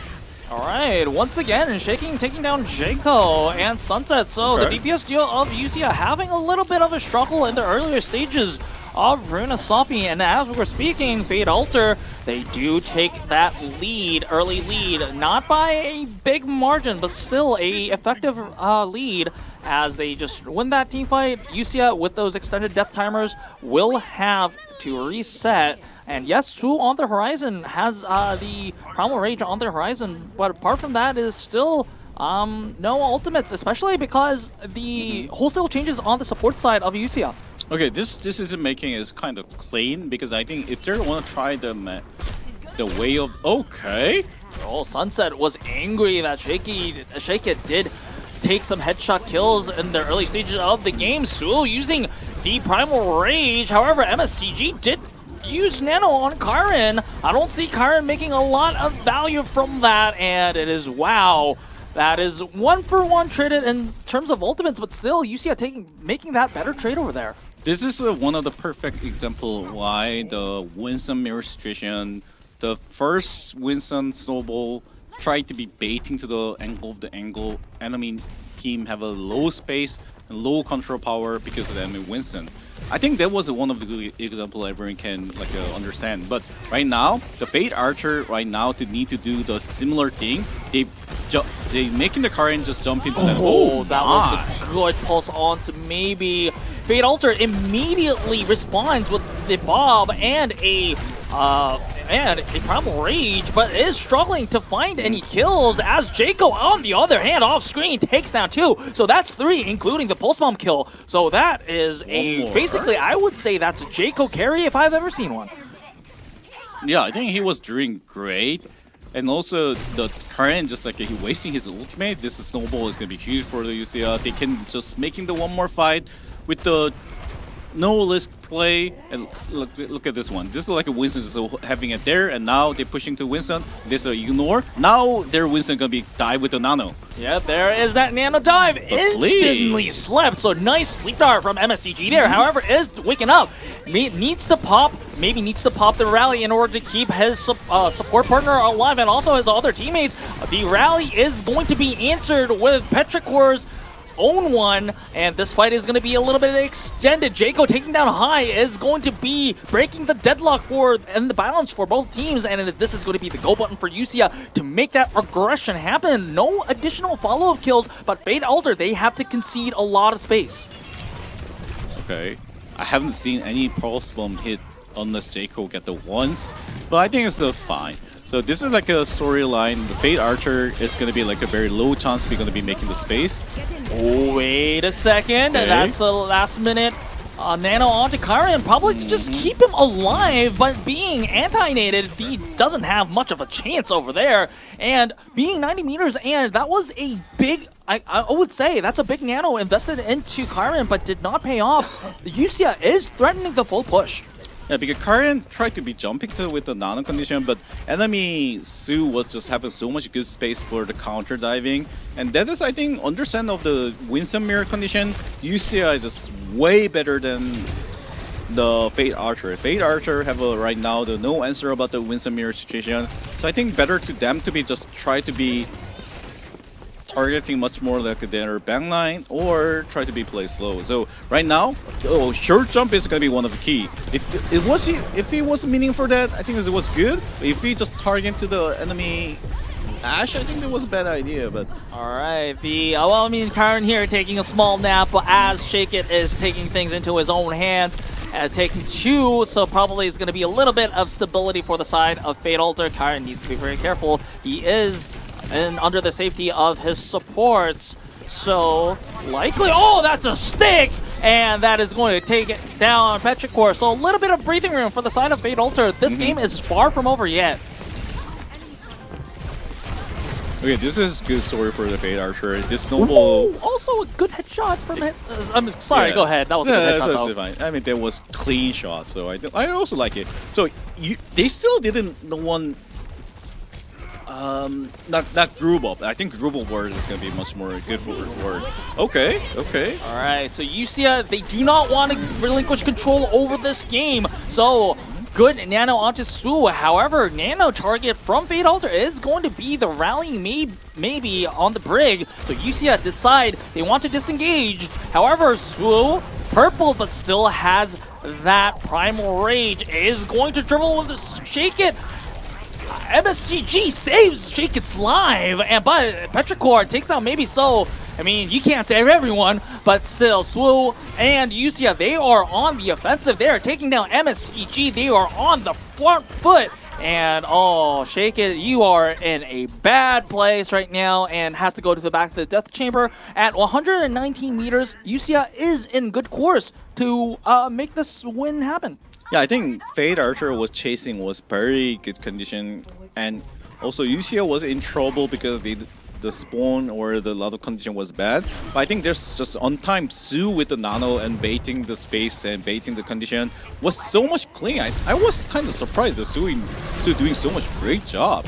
Yep, Su making a name out of himself, and oh, Kyron, that's a good push into a good sleep. And meanwhile, Su just takes down maybe. So I'm really impressed with how Su is playing this game, this map specifically. Well, let's just be honest, he didn't have the best list of maps on Nepal, but still, he's doing a very great job here in Runasapi here. Yeah, I agree with you because I think he doing the Winston Mirror is with much more better condition than other map, and now they also have a nano again, so he will be jumping with the nano, and once they try to using a lot of the ultimate, they will just jump out. So it's gonna be happening again soon. Alright, MSCG with the Nano, Swoo taking down high. That pulse bomb didn't find any value. MSCG, once again, the Nano target is going to be the Brig. However, USIA, I believe that was the Nano target for USIA was the Winston, and although there weren't any casualties from the side of Fate Altar, apart from high, still they lose a lot of ground, but Su taking down, that's gonna be a variable here in favor of Fate Altar. It was kind of greedy, but he probably doesn't want to using his ultimate because he know he's never gonna get any value. But I think that was a good decision making by Su. But I think also Fate Archer shot was clean. They making so much like a good pressure to Su, and he died at that one. Is there still?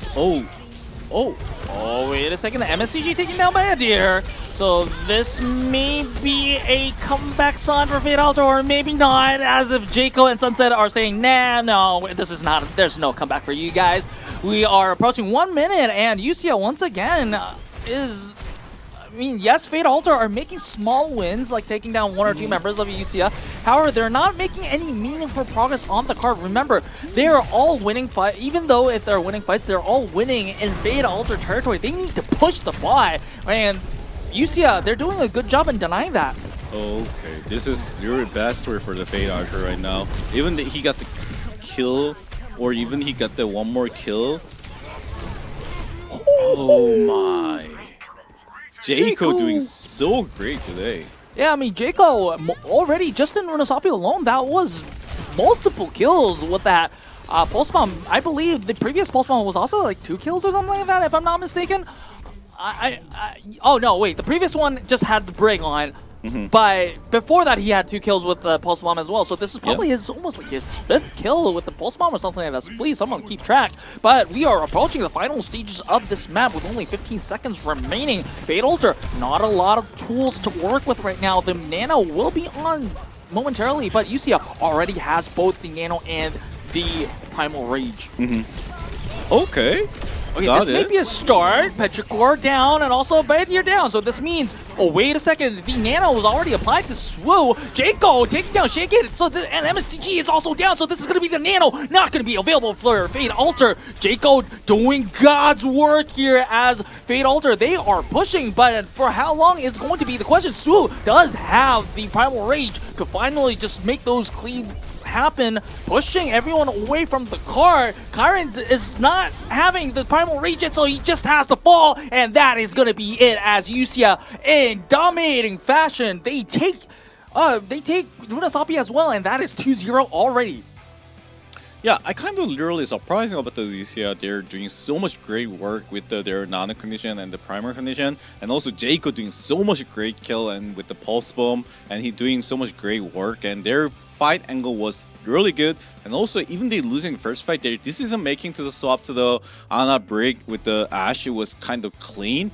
Because if they try to hesitate to be using to charge their ultimate for the next few fight, the snowball gonna be coming, and the snowball will be stopped to be they can launch at that one. So I literally give a lot of credit to USIA, the player. Because I don't have no idea who gonna be make the change and the decision making, but that was clean.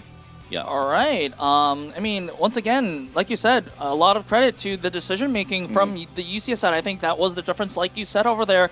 It is going to be 2-0 in favor of UCS. Fade Altair with their tournament lives on the line. Definitely have to look away to find some answers for this, because if they don't, they will be just swept away. And we'll see whether they can fight back after a short break. So don't go anywhere.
Welcome back to Overwatch Champions Series Pacific. We are approaching map 3 of our second series of the day, and I'll be very honest with you, I'm very impressed with how USIA has been playing. Yeah, I really thinking they're doing so much great work with the new patch version, and also they're doing literally high quality understanding about the Winston mirror situation. I think that is a situation making so much like a Fade Archer hard time. So I think if Fade Archer doing the different mirror comp, I think that's a much more better quality, because once they try to do Winston mirror, they have so much like a pounding, and I think that's a bad word, but No, yeah, but I mean, it is true though. They Yep. were basically USIA. They didn't give Fade Altair any sort of chance. Yes, maybe sometimes they were giving a lead or two, sometimes and they were losing team fights. But I mean, when in Overwatch do you win all the team fights, right? So that's to be expected. So this is literally showing about a lot of information. The UCL doing so much great work, but Fade Archer right now, they're thinking about the mirror situation. They will gonna be get the great chance. So if they're thinking the same way, they're probably gonna choose a Winston mirror map again. But I really hope they're gonna be doing the different style of the game. Like the first map of the Nepal, once they try to using a Lamatra, that is not a really good hero for using against a Winston, but they're still making a lot of better work than compared than Winston. All right, let's see what map they have in store as production is ready to go on with the map set. It is going to be Eichenwald. So what does this mean? It can be two-way. It's basically a really good Winston map. So, but it's not good as like a watch point and some of Dorado, like this kind of map, because a lot of team try to using at the first point, like a Orisa or Junker King, or sometime Diva for making so much like a different story. But I think basically the signaler is gonna be Winston Mirror.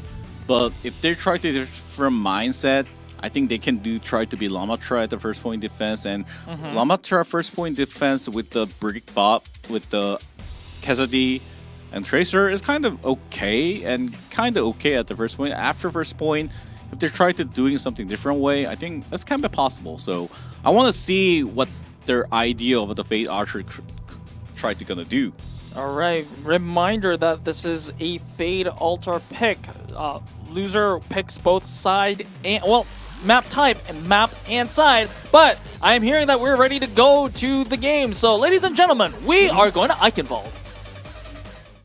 Oh, I guess we're not ready to go into Eichenwald. We are, well, technically we are in Eichenwald, but still the game is paused. We're seeing several disconnected players in the lobby. So I'm also wondering what's happening, what's going on. And production will probably tell me with my in-ear. So this is the all-hearing ear over here. But still nothing yet. Hope it's nothing too serious. Like I said, we've had our shares of pauses today. So hopefully not a lot of complications going on.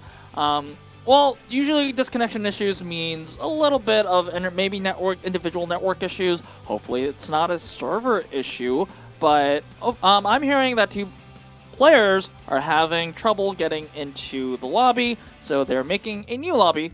Thankfully enough, there wasn't any progress on either side, so it's just a, hey, we're making a new lobby, everyone come in. So maybe a minute or two, then that's going to be it. So let's talk about Eichenwald a little bit more while we're at it. Eichenwald, you said that the Ramatra is viable here. I do believe that Fade Altar is on the defense first. So does this mean that they'll try the Ramatra or something like that? Lamatra or Orisa can be working at the first point. After second point is kind of hard, but they can still go into the Winston in that time, and third point they still can possibly go back to the Orisa and Lamatra. So if that is their idea, I think this can be possible, because if you can hold in the first point really long time, it's making so much time banking for the holding, and you can stop your payload at the second point. So if once you're stopped at the second point, that's the payload, they will have a good chance to be going to be finished at the good time banking at the defense. Yeah, you also have to talk good mentioning about the time bank here. We've seen so many times where, like, I guess a good defense on the initial point kind of snowballs into maybe even though the attacking side may full push, full cap, in the end, the time bank difference may be the big difference factor that divides into the winning and losing, especially in extra rounds. But we'll see how it goes. And for USIA, I think it's going to be business as usual. Is the general Winston composition very viable on A side as well? Yeah. Attack side is going to be good for the Berry at the second. Not actually good, because they don't have much more options for going to be attack at the first point and second point. That is listen a lot of team using like an Echo Tracer or just lose your Kiriko with the diving combination. But I think they don't have a much more good option for dive, so they're basically just try to charge their ultimate, and once you get the ultimate, they have a chance to be going to be trade. So it's literally key is attack as first fight is most important fight for the try to be making the diving condition for the charge their ulti, and if you get the ones trade the enemy, they will get the first point. So first point is most important at the Ike. All right, first point. So if you go, let's just say, because I'm hearing that we do need a minute, a little bit of a minute or two to get things set up. If you're USIA, you're up 2-0. Would you, on Iconval, probably expect Fate Altair to do something that is not the Winston, because you've been crushing them on the Winston mirror. So would you stick with the Ana Brig, or would you go with something like the Lucio Kiriko? What value difference do the two compositions? So Runasapi, they doing the bring up the Bencher Tracer is meaning they want to try to be dive to the enemy Lamatra comp. I think Bencher Tracer have a literally reasonable the information to be they can try to dive to the against like a Brawl comp, because Lucio Kiriko and the Benchers can be like a much more easily can they dive to the enemy. So if they try to the same way, or if they is their Siri, they will gonna be try the same thing against the Lamatra or Orisa. So once it's gonna be work, I think they're gonna be good story. And also attack Maoga is gonna be good, because if the Maoga gonna be attack to the enemy backline or diving to their backline, it's gonna be making so much huge story. That is reason last season, last tournament, the Fnatic using like a lot of Maoga attack at the some of the map and working very well. And after first map, the first point, the Maoga just gone. It's up to the other hero. Yeah, of course. I mean, the verticality on the second point is going to be a little bit too much of a challenge for the Maoga to, I guess, overcome. But Maoga it's kind of a very, I guess, I would say, interesting prospect. I would like to see Maoga come in. And what do you think about the Pharah? Because I've been seeing some Pharahs in before this patch. I've been seeing a little bit of some Pharahs on, especially on the first point. So I think Para is still gonna be a good hero, because after they nerf about a lot of HP, and the Para is one of the first target to nerf their HP, right? And was very, I think Blizzard. Okay, this is maybe over expected to say, but I think Blizzard was very happy to see Para is still like ping rate is gonna be okay and probably high, and he's still. She's still making a lot of like a potential to be carry low and a lot of power. And that is reason like if they try to be making the hero to be nerf their HP and making the damage is gonna be high, and it's working very well. So the clear point I tried to say is Para is good still. Okay, so a lot of expectations for, I think, for Fate Altair. Also, I believe that there are some curveballs to be thrown, as we have seen earlier glimpses of the Ramatra on Nepal. And also for USIA, I'm just theory crafting here, because of course I'm not their coach. I don't know. I haven't been talking with their coaches or any other players, so we don't know what to expect. But just, you know, for the fun of it, we might see a little bit of Winston. We might even see some Maoga going pew pew with the double guns he has, and also the rockets of their Justice falls from above or something like that in those lines. But I am hearing that we're going to start soon, so this is good news. We know what map it is. It's going to be Iconval. I am so excited because, remember, USIA, this might be their chance to start that momentum going on their lower bracket runs. And the same can be said of Teenage Rising that won the previous series. And for Fate Altair, this is their last chance. They lose a map, they're just out of the tournament. They have to wait until next season, or maybe some other preseason tournament.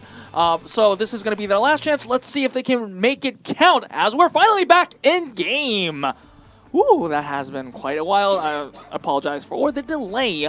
At least it wasn't as long as the previous one. And Blizzard World, maybe the hybrid maps are the problem. I'm just trying to point fingers here. But I am seeing some encouraging hovers. We are seeing the D.Va, and we're also seeing the Mei. So maybe a very forward defense from the side of Fate Altair here. USIA, of course, this is an attack, so we might see a little bit of a difference. But we're seeing the Winston, Genji, and Echo. Oh, there's that old, I forgot his name, but it was Reinhardt's superior in that I only remember crisis. it as a Japanese word, senpai. True, that is the senpai over there. And I thought I was the only weeb on this casting desk. Okay, so basically D.Va is kind of good at the second point, but first point D.Va with the Mei is this kind of situation is going to be hard to expecting. But if the Mei try to be blocking once there once dive, it's still going to make it because Mei can be like doing the hit scan low, also counter dive low. Like Ooh, nice talking shot. about hit scan, that was a cheeky headshot that forced the recall, and then into Jayco's there after that forced recall that he didn't have anywhere to run, so that's an early kill for the side of Fate Altair. This is going to chip some time away from USIA. Because JK doing so much great work at the first point, Nepal first map, and then it's losing like he probably have a high confidence with Mei, and Mei, this is a good choice because Mei have a hard time against the Para because Para has so much good angle for the shooting, vertical angle, and that is making so much pressure to the Mei. But if the Mei have a good aim, he still can make it. Shake it! Actually be forced into that Yep. cryo freeze over there. Still, kills traded, so it's going to be a 4v4, but health bars are going to be low across the board on Fate Altair, and Shake It is going to be taken down. The nano target is going to be Kyron, but MSCG falls, so that's not going to be a lot of healing for Kyron as he is trying valiantly to touch the point. Well, interestingly enough, the remake is there, and with Su gone, USIA. This is not really bad for the Fate Archer because Fate Archer can touch. Oh, no, this is a huge pulse bomb. Ooh, I think that just might have saved point A for Fate Altair here. Kyron falls, High falls as well, so maybe not. It's going to be delaying the inevitable. And Jayco just celebrates with a barrage. Oh, wait a second. I was about to say that he was also going to take maybe, but maybe takes Jayco with him. Petrichor does trade, but I mean, the point is already taken, so Jayco would not be too particularly concerned. I think Kyron doing so much great work at the nano timing. Sorry, it wasn't a nano timing after his D.Va bomb, but after that, I think he tried to too much over trade the enemy or touch the point is making so much a pressure that if the D.Va was alive a long time, I think they have a good chance to block it. And the Blizzard does find Badir. And Swoo just commits there off screen. Jayco takes down maybe on the Iliari that we haven't been mentioning over there. It was a new change, but still, this is if you just look at the spawn timers and the spawn distance, this is going to be fairly advantage for the side of UCL unless Shake It and Kyron have anything to say about it. It is going to be a Shake It with a well-placed headshot, and then Kyron takes down Jayco as well. UCL, they're going to have to full reset. Yeah, I think first point the part of working very well because the vertical angle of the Mei and D.Va have a bit hard time for the control. But at the second point, they have enough vertical angle they can holding for to see the Para to control it. So the really important thing is right now is going to be making the condition to be going to dive to the enemy backline or try to be ignore about the vertical angle. They try to be going to be like a flat angle for the. Oh, this is pretty. Wait, what? Oh. That was incredible combination. Yeah, that was a good if that was coordinated, I would have been very impressed. Yes, High, that's also a very impressive pulse bomb as well, but UCA, they're showing really good team coordination with that Bob dive over there. It was basically almost at the same time, the Bob and the Winston, and the follow-up damage was all there, so there was no way in this world that Fate Altair was going to survive that. So UCA, not only do they have control of that high ground over there, it is also going to be High taken down. MSCG does take down Bayadir, so UCA, they're in a very good position. Oh, wait a second. Shake It doing a lot of work as Jayco is down. So this means that UCA has to give up a lot of ground that they have taken in the previous fight. But that is going to be Petrichor with the rally forcing. Oh, Kyron. That's a good place to remake over there. So it's back in the fight. So at least that is a positive for the side of Fate Altair. Fate Altair also has 2 ultimates on board. Yeah, this is a really good decision making by Fate Archer. They played really good right now. All right. Oh, wait a second. Hi. I just answering. Hey, I'm not. You guys are not the only ones that have a good tracer. I am a good tracer in my own right. And Jaco. Well, I mean, trading a pylon for your own life, not the best trade in the world, but still High being on fire right now as he is going to clean up the USIA squad. And USIA, despite having a good push so far, they are at that bridge where so many teams have been stalled very long historically, and 1 minute and a half on the clock. This could be anyone's game. Yeah, this is going to be really good story for Fate Archer, because normally Mei is not enough power to control the Para, but if once you have a Iliari, I think that's good enough. But your Iliari well, just gone. Iliari is just gone, but wait a second, Su and Jaco is also down as well. So wait a second, Petrichor is down as well. So this is going to be a full reset for USIA, and Sunset is probably going to. Oh, wait a second, did not get that wave respawn. So this is going to be a little bit more. Oh, that pulse bomb could have been fate, but it goes wide. So Su lives to fight another day. Oh, Su cleaves MSCG out of existence, but it is going to be maybe with that, I guess, flying ability taken from that Captive Sun is able to survive, but it's not going to evade Jaco's barrage. So a lot of members down for the side of Fate Altair. This bridge might be taken over by USIA anytime soon. Jaco is taken down by High out of all people, and Kyron takes down by India. So this could be still anyone's fight. Things are changing fast this game, and Kyron with that self-destruct can do zonal control and get a refill in that process. Sunset is down, so USIA, they need to regroup, but they don't have time to do so. It's only 5 seconds left. MSG with that Nano, probably the Nano target is going to be, I was about to say the Diva, but MSCG, the Nano goes a none as Jaco takes down MSCG, and Petrichor is traded out, but overtime this could still be UCS fight. Oh, maybe not, because maybe took down Jaco and Kyron. So this is, UCS is bleeding out of members.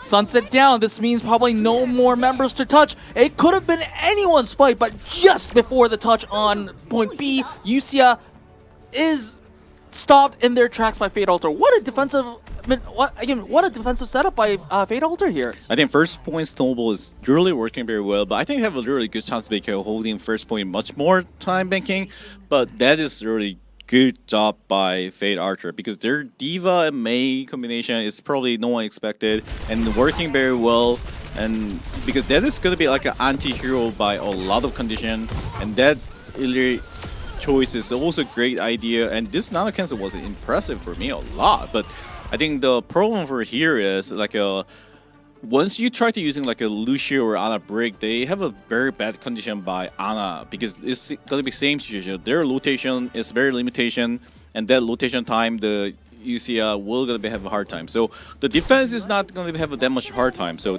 that is the reason the bank line right now, the condition popular pick is Iliari, because Iliari doesn't need to be rotation by team. So, and also she can cover Ana condition a lot.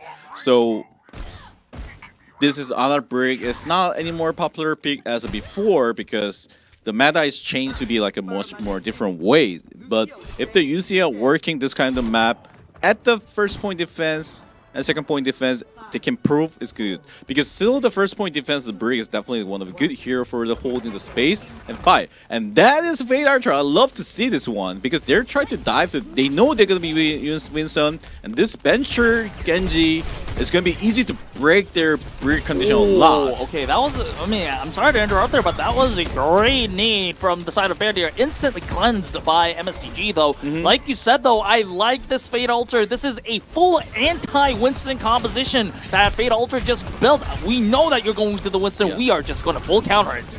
So their first target has to be Brig or Ashe. So if they find the target, they need to go for it, but they doesn't need to be hurry. They just need to be patient and just chance to be grab it. And if they're okay, Winston is also a good pick, but normally Winston should not. Yeah, you don't expect the Winston to go down early like that. Petrichor taking down trade High. it. Wait a second, Sunset. They can trade it. Kyron. One more. Oh, it's shaken in a very tight situation. Oh Taken down by Jaco. And also, the pulse bump goes wide. However, it is not going to change. Well, I mean, it's not going to matter in the grand scheme of things. As I was about to say, Jaco is taken down. But Kyron, he has to run for his life. And, well, I mean, a few good picks from the side of Fate Altair. But still, UCS somehow make the defense work.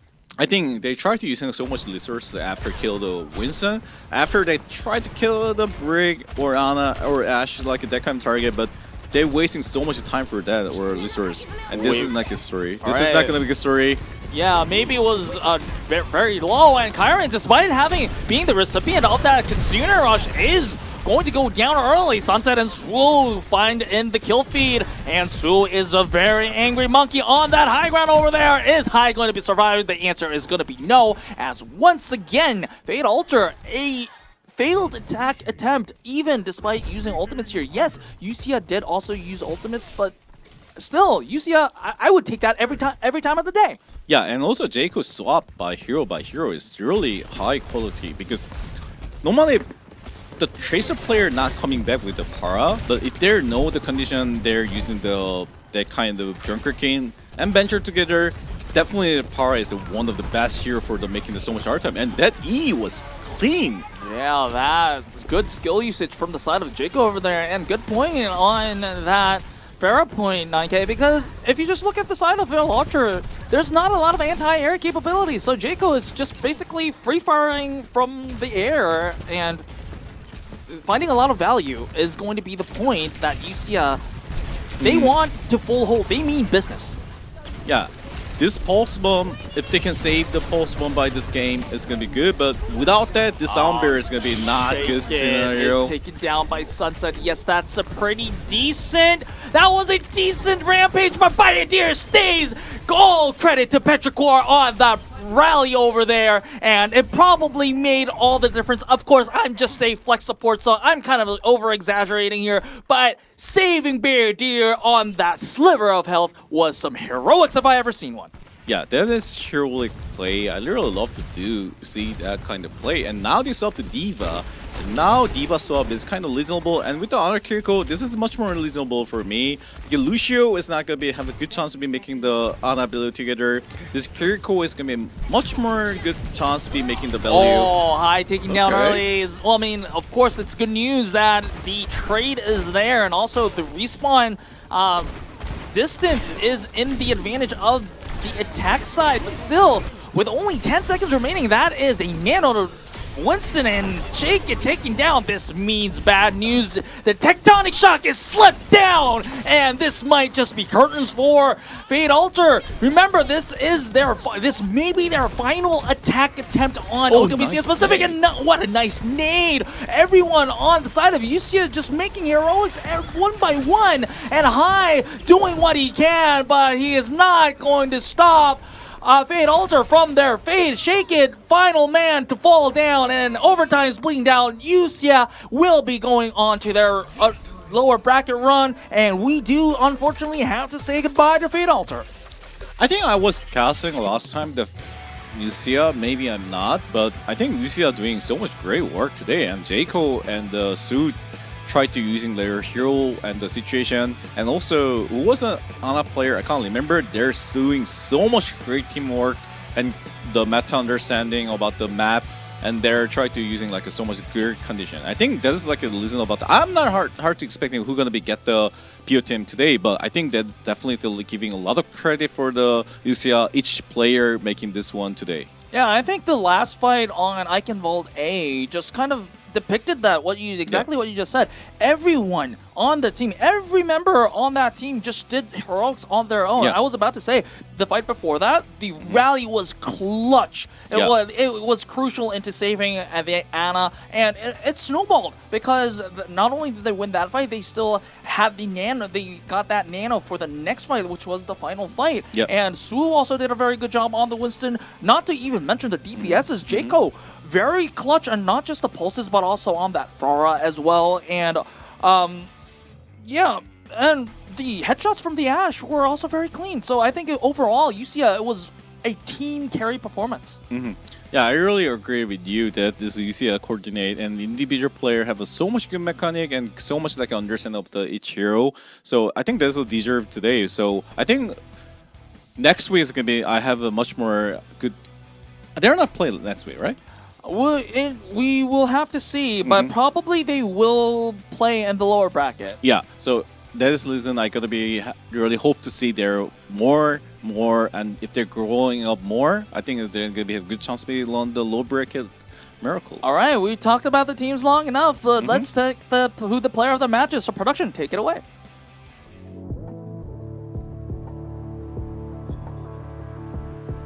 Ooh, it is gonna be Swoo on that tank. Well, I mean, well deserved. I did personally vote for Jaco because of the clutch pulse bombs, but of course, you gotta give credit for the tank players as well. And not because sometimes the tank players are not the flashiest of plays, but they do what the team requires them to do. And at least for today, Swoo did that very well.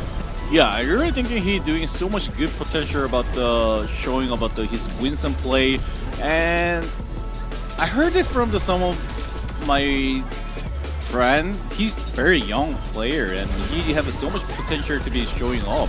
He's kind of 16, 17 something, and that's kind of new player making so fresh of the game. So I really love to see this kind of new player. And yeah.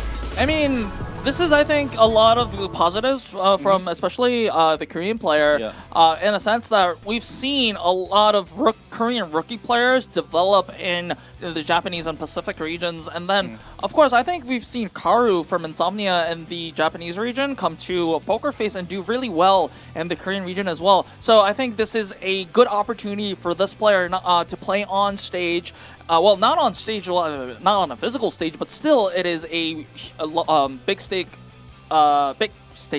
tournament, and then get experience and grow as a player. Because, like you said, this player has a lot of potential, not just by the rumors, but just looking at how he plays. I think he has the potential to be one. I mean, I wouldn't say to go as far as to be one of the best players, but he still has it in it to be a very good player. So, props to USIA.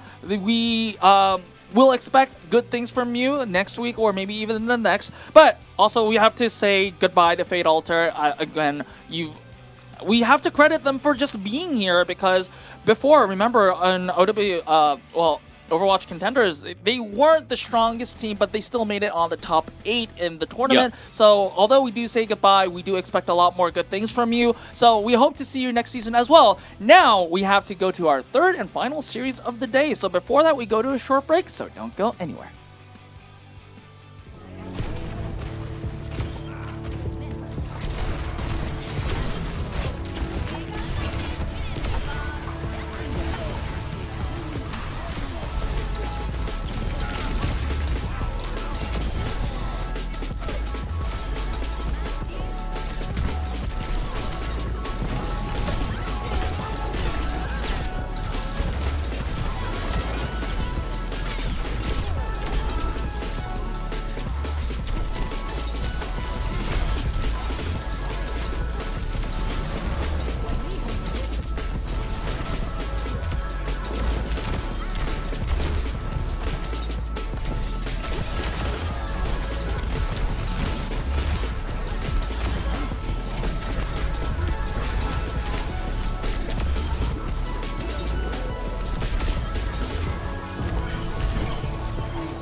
Back to Overwatch Champions Series Pacific, and we are approaching our final series of the day. And this is going to be a really big one, 9K. This has been, I would dare say, historic, because these teams, of course, they are in new colors right now, but this matchup, Bleed Esports versus 99 Divine, more, I guess, familiar as DAF versus Honeypot, has been the finals for the Pacific region for a very long time. These two teams have been dominating for a very long time as well. Now, this is going to determine who is going to advance from the upper bracket finals. This is the upper bracket finals, so whoever wins this goes to the grand finals and has to wait for anyone who comes down to the lower bracket. And to be honest, I like the changes that both teams made, so this is going to be very interesting to see. Yeah, also I think 99 Diving is making so much like a good roster from the very unique piece, and Color Hex is one of the good hit scan by a long time at the Australia, and I think Ontra is also in their team. I'm not sure about which team he's coaching, but yes, maybe. I'm not really sure about that, but there are some resemblances because Color Hex did play in the Makers during the Overwatch Esports World Cup, and Hunter was a part of that team as well. So there is that connection. Maybe, Hunter, if you're watching us in broadcast, please confirm in chat that you are indeed or not in that team. But yes, if Hunter is in that team, that's going to be very interesting as well. And also, I think that is like a very making so much different story from the last scene, because I think as I remember the last tournament, the 99 Diving was pretty good team, but I think they have so much like a close game to be they can win, but right now they just making this kind of finals, meaning a lot of different from the last one. Yeah. And they were in very different shoes and positions right now, because remember in the Pacific stage, actually, it is Honeypot, which is currently 99 Divine. That is the defending champions of OWCS Pacific. However, when they went to the OWCS Asia stage, it was Bleed Esports, it was DAF that actually stood up. Because they won. They almost won. They almost won against Zeta Division, which was FTG. They took the Korean team into full 5 maps. So Bleed Esports enjoyed a little bit of a better run in the later stages of the Asian tournament. So we don't know what to expect here. 99 Divine, they looked a lot better in the Pacific stage. Bleed Esports, they looked a lot better in the Asian stage and beyond. So let's see which version of which team we'll see that goes against each other today. And also, Singan last time, he showing up with so much high quality, good mechanic about his Sigma. But right now, after the meta change, no one tried Sigma from the Japan and the Pacific. So maybe today we can see also Sigma situation. 19 Diving also can showing up a different story. So I really hope to see like a good quality of the game. Yep, and here is Bleed Esports. We're seeing a little bit of changes after that rebranding. It's High Vision and Ace on the damage, Singon on the tank. So this is the first Korean player that Bleed Esports is going to field. And then on the support, we have Pally and Maka. Lumi is on the support. Lumi is on the support, but will be on the bench as well. So remember, I guess the major change is going to be Clear not be on the roster anymore. Clear was, well, I mean, he did some good work for DAF. Yeah, I think he was one of the biggest part of the DAF, and Bleed Esports is making so much like a good combination with the Diva, like a combination. But I think Singan also making so much like a last match, he's showing up at the why he was picked by Esports, and also High Vision is really hyper carry low by his scan, and this meta can be possible to they can showing up again why they're the top tier team, and I really expected to see that, and yeah. Also, just worth mentioning that Yoshinori 2K is also in the roster, but due to age restrictions will not be able to play, at least in the current moment, until his birthday has passed, so he will not be able to play today. 99 Divine will be going against the... Let's see what the roster is going to be. Soggy and Color Hex on the damage, R3K on the tank. It's going to be Kami and Opener on the support. So, 2 former Overwatch League players on this roster. Yeah, Color Hex is one of the very famous player from the Boston, as I remember, and he's showing so much good aiming skill and good hit scan value, and that is the reason about he was Overwatch player like a long time. And Opener also, I'm not sure if a lot of people know he's him or not, but he was proved a lot from the first year and second year and third year and every year. So I think right now he's one of the good main support to showing a proof to be like a B at the Pacific Legion, and I think that is making so much like good quality. I think last time they're doing the 3-0 from against the enemy team, and it was against USIA that we've been talking so well about. Oh yeah, that's true. Yeah. So also, one thing to look out for is that currently Kami is playing on the support role rather than the DPS, so expecting a little bit of a flex support-ish showing here. And the first map is going to be Lijiang Tower. Lijiang Tower, like Nepal, is one of those maps that has a meta of its own, especially on Control Center. Yeah. Especially Control Center is one of the best map for using the Brawl map, and last time a lot of Korea team using Junker Kane and sometimes Lamatra, so he's showing about so much like first fight important, and first fight who can bring the win is making so much snowball with the main or other hero. So I think this is gonna be interesting to see. Police Esports love to play Sigma Rush, but Sigma Rush is a 50-50 situation because of so much like a ultimate cycle and a lot of issue. But I think this time if the Sungan also prove he can using his Sigma at here, I think this is going to be interesting to see at the different map also. Alright, the dubstep button is there, so let's see what we have. So ladies and gentlemen, we give you Lijiang Tower. Oh, never mind. Look, the dubstep button is a little bit broken, I think, for today, as because we've seen on Eichenwald, it starts with a map. It's not me who presses the dubstep button, all right? Yeah, that's true. And then I'm hearing that the dubstep button is pressed. I get excited, and then the pause happens. So somebody please fix the dubstep button, please. I like the music for all I like, but I would like to cast the game. But I have glimpses. I saw those astronomical suits over there. I believe that is Control Center. Yeah, you're right. So what would we expect on Control Center here? Because Sungan, the interesting point here is that R3K and Sungan are both just classically classified as off tanks. Off tank. Yeah. So what do we expect here? Like Orisas?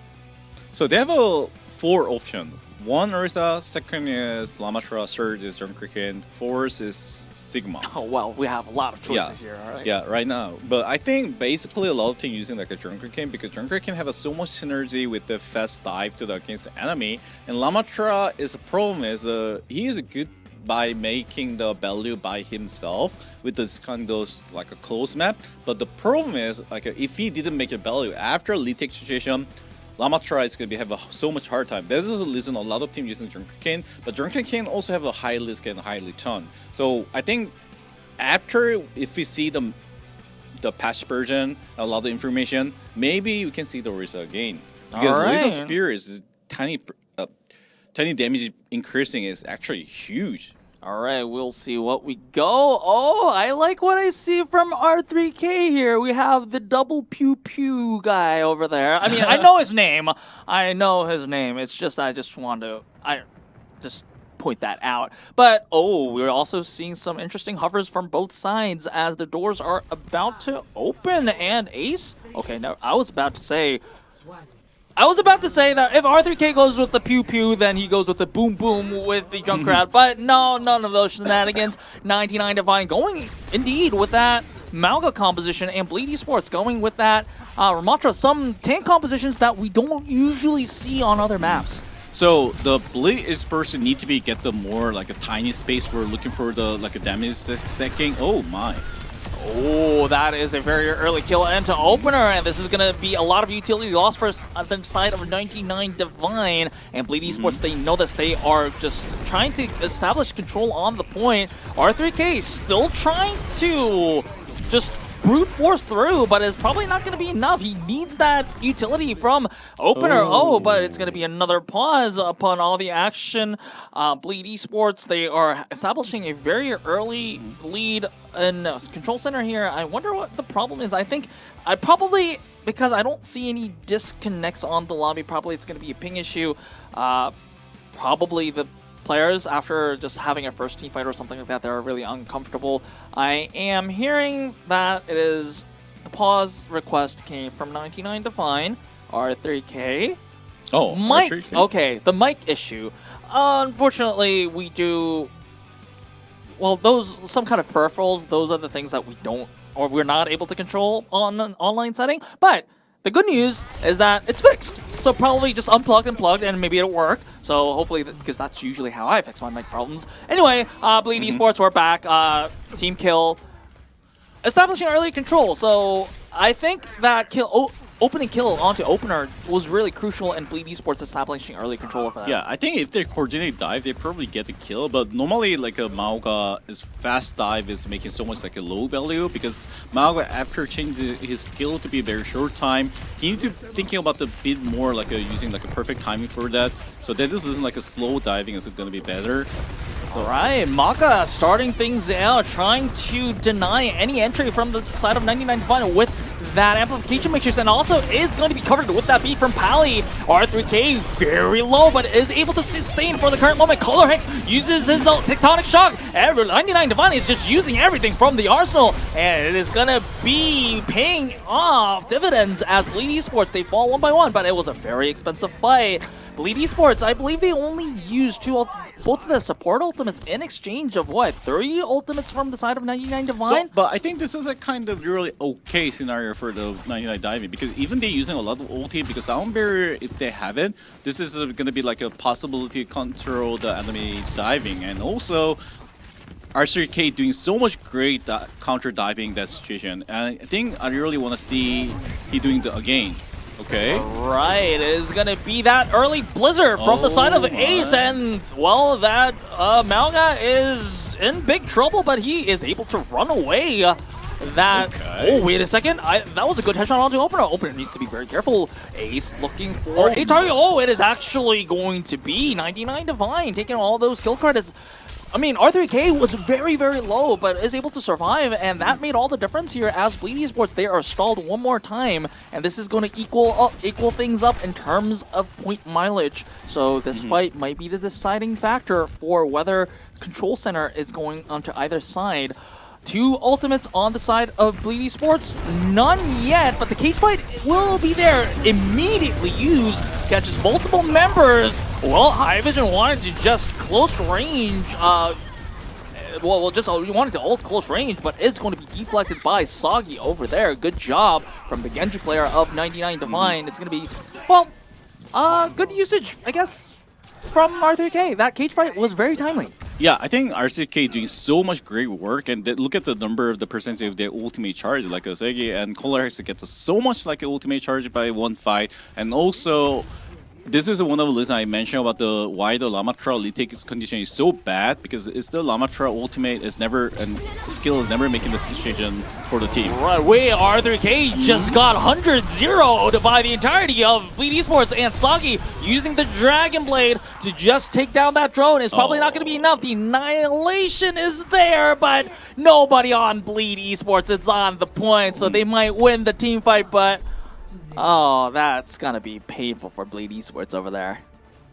I think 99 Diving making very interesting strategy about making the tank baiting situation, and because I think look at the RCK, because normally if you Mauga jump in, they try to be like a crash down, like try to giving a lot of CC, but he just stopped it a lot of time just baiting and using his E skill for making it save his HP. Because once you try to using your E skill after you're using CC, they have so much like a downtime. So, but if you're using like that way, you can save your HP a lot. So I think their strategy is very, very. I want to see once you play the Mauga. All right, so this is some, I guess, a breakthrough strategy from 99 Divine. A good strategy thought out from the coaching staff of 99 Divine. Perhaps it is going to be a different face on Gardens. However, as we are going to see the Ramacho once again, but it's going to be shot down by Pally. However, High Vision is going to be traded out from Soggy, so this is going to be a 4v4 fight, but this is one without the tank for the side of 99 Divine. Oh, speaking of no tanks, Bleed Esports are missing their tank as well. So 99 Divine is putting up a good show here. Yeah, because I think the RCK is doing the same thing as before, but Bully Esports is starting with the D.Va. D.Va is good to using like a cut down the healing and making the good strategy for that. And also, the Night and Diving starting the Para is very interesting to be like forcing here. I think this is like actually good quality of their play style. Wait, Pally takes that opener, but Soggy punishes Pally instantly, so the flip is there. So although Bleed Esports do take 28% of progress, it is going to be 99 Divine in control, and they will be ahead in the ult economy. So I think that 99 Divine, they're up to a good start so far. Yeah, this is a really good scenario for them, and they swapped to Echo Tracer, Lucia Kiriko as kind of really good combination for the diving, but the problem for here is the Mauga also have so much like a good combination for the control the side to side for fight. So all right.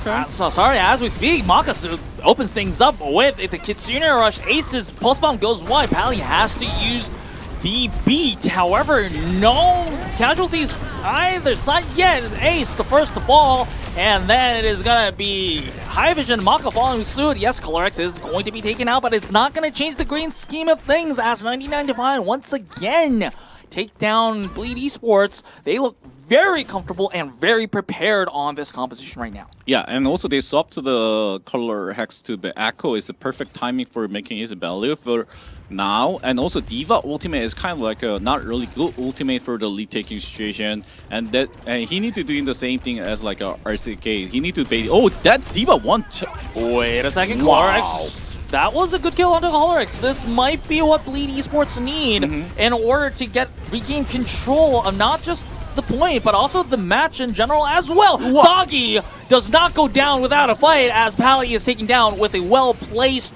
pulse bomb. The refill is there, so Bleed, they do able to zone out 99 Divine and take back control of the point, so it's not overtime just yet.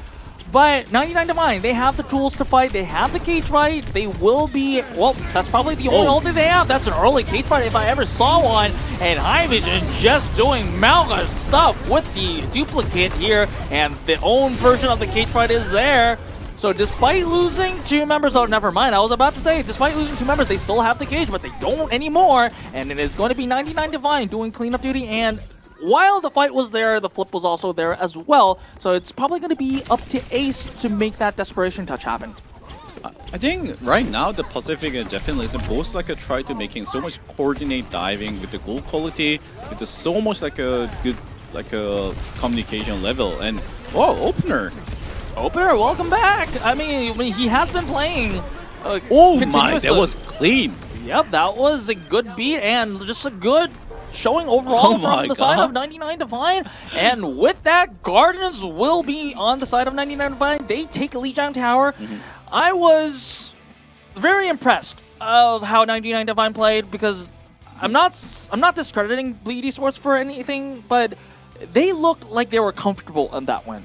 Yeah, I really think so too, because I think 99 Diving making so much like good quality of the diving coordinated with the Bencher and Genji, and also like a Tracer with the Para.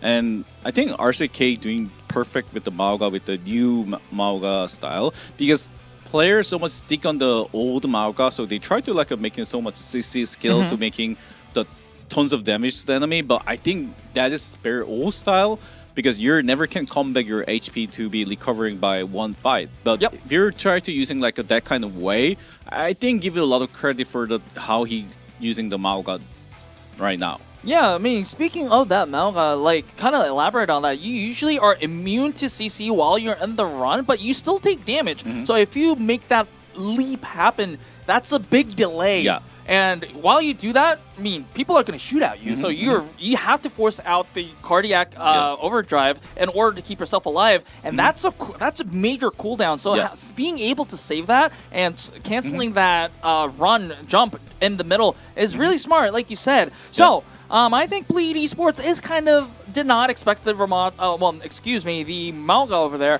Where would you go in terms of map picks and map type? I think Runasapi's Maoga is pretty good a lot. So I think if they really want to do like a Singon, like a last time sharing about the Sigma with the high quality, so I think Sigma a good map right now. I think I only can think about the very few map, the Flashpoint and Circular right now. But I think Flashpoint is really depend on like a situation. So not sure. I need to like think a bit more. Okay. I think a few options are available. We'll see what they go to adapt.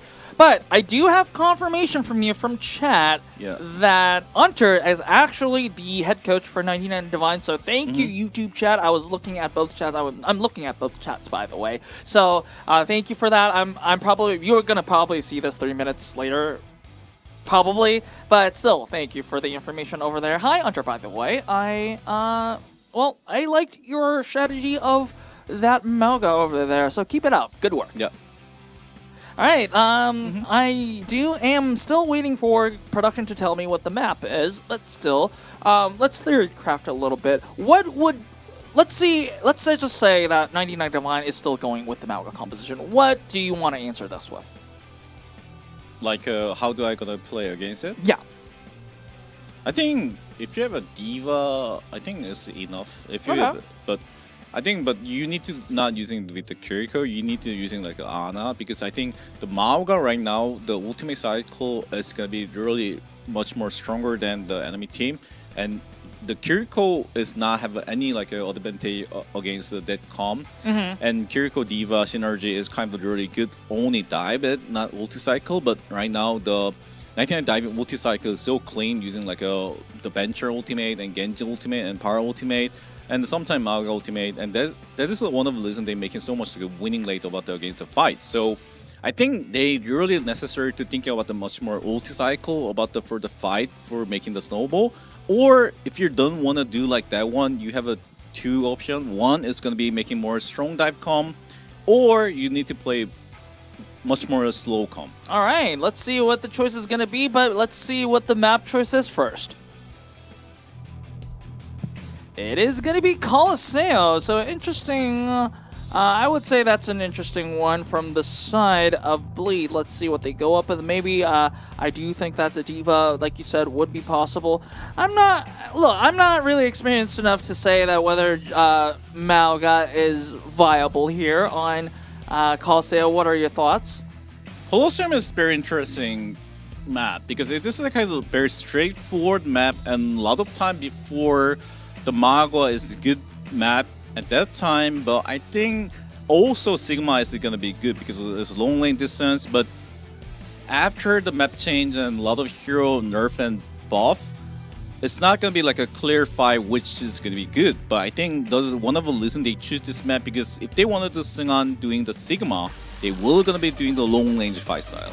All right, this time, maybe the second time's the charm is as we go to Coliseum, ladies and gentlemen. The dubstep button is there, please. No pauses, no pauses. Okay, no pauses. Okay, good. All right, I was very nervous about that because the last few times I don't press the dubstep button. The dubstep button is pressed. The pause was there, and okay, we had to go on camera again, so I was kind of anxious a little bit. But let's see the hovers right now as the doors open. Is going to be 99 Divine, R3K on the Winston, and Sungan is going to be on the Sigma. So interesting pick here. Yep. This is okay with the Sigma with the hammer guy. Artisan.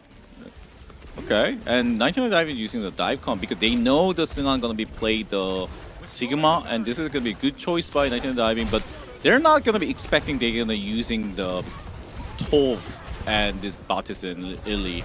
So I think this is really interesting to see. Alright, Torbjorn is being dove on right now. Oh, just instantly takes out the monkey over there. However, Pally in on that earlier is going to be the sacrifice on the side of Bleed Esports. So it's going to be a 4v4, but 99 Divine, they do have to clear back up a little bit because they don't have that team. Color Hex burning right now, but it's not going to be concerned because their health pack is going to instantly cleanse that.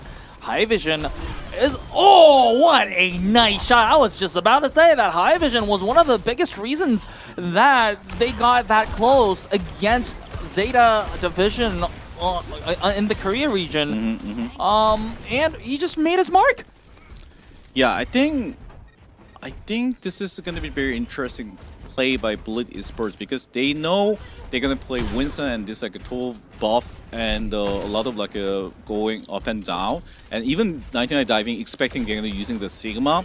They never have a good chance to be like against that one. That is, if you want to play against that, you need to think about being more like a good quality of the. With the Ana, I think Jericho or Illy is better choice, but I think opener only can play Lucio and Brig right now, or sometime Mercy. But I think this is going to be a really good counter by Mercy. Yeah, I mean, I would like to see that. I mean, not just for competitive purposes, but for just, you know, broadcast purposes as well. I mean, High Vision.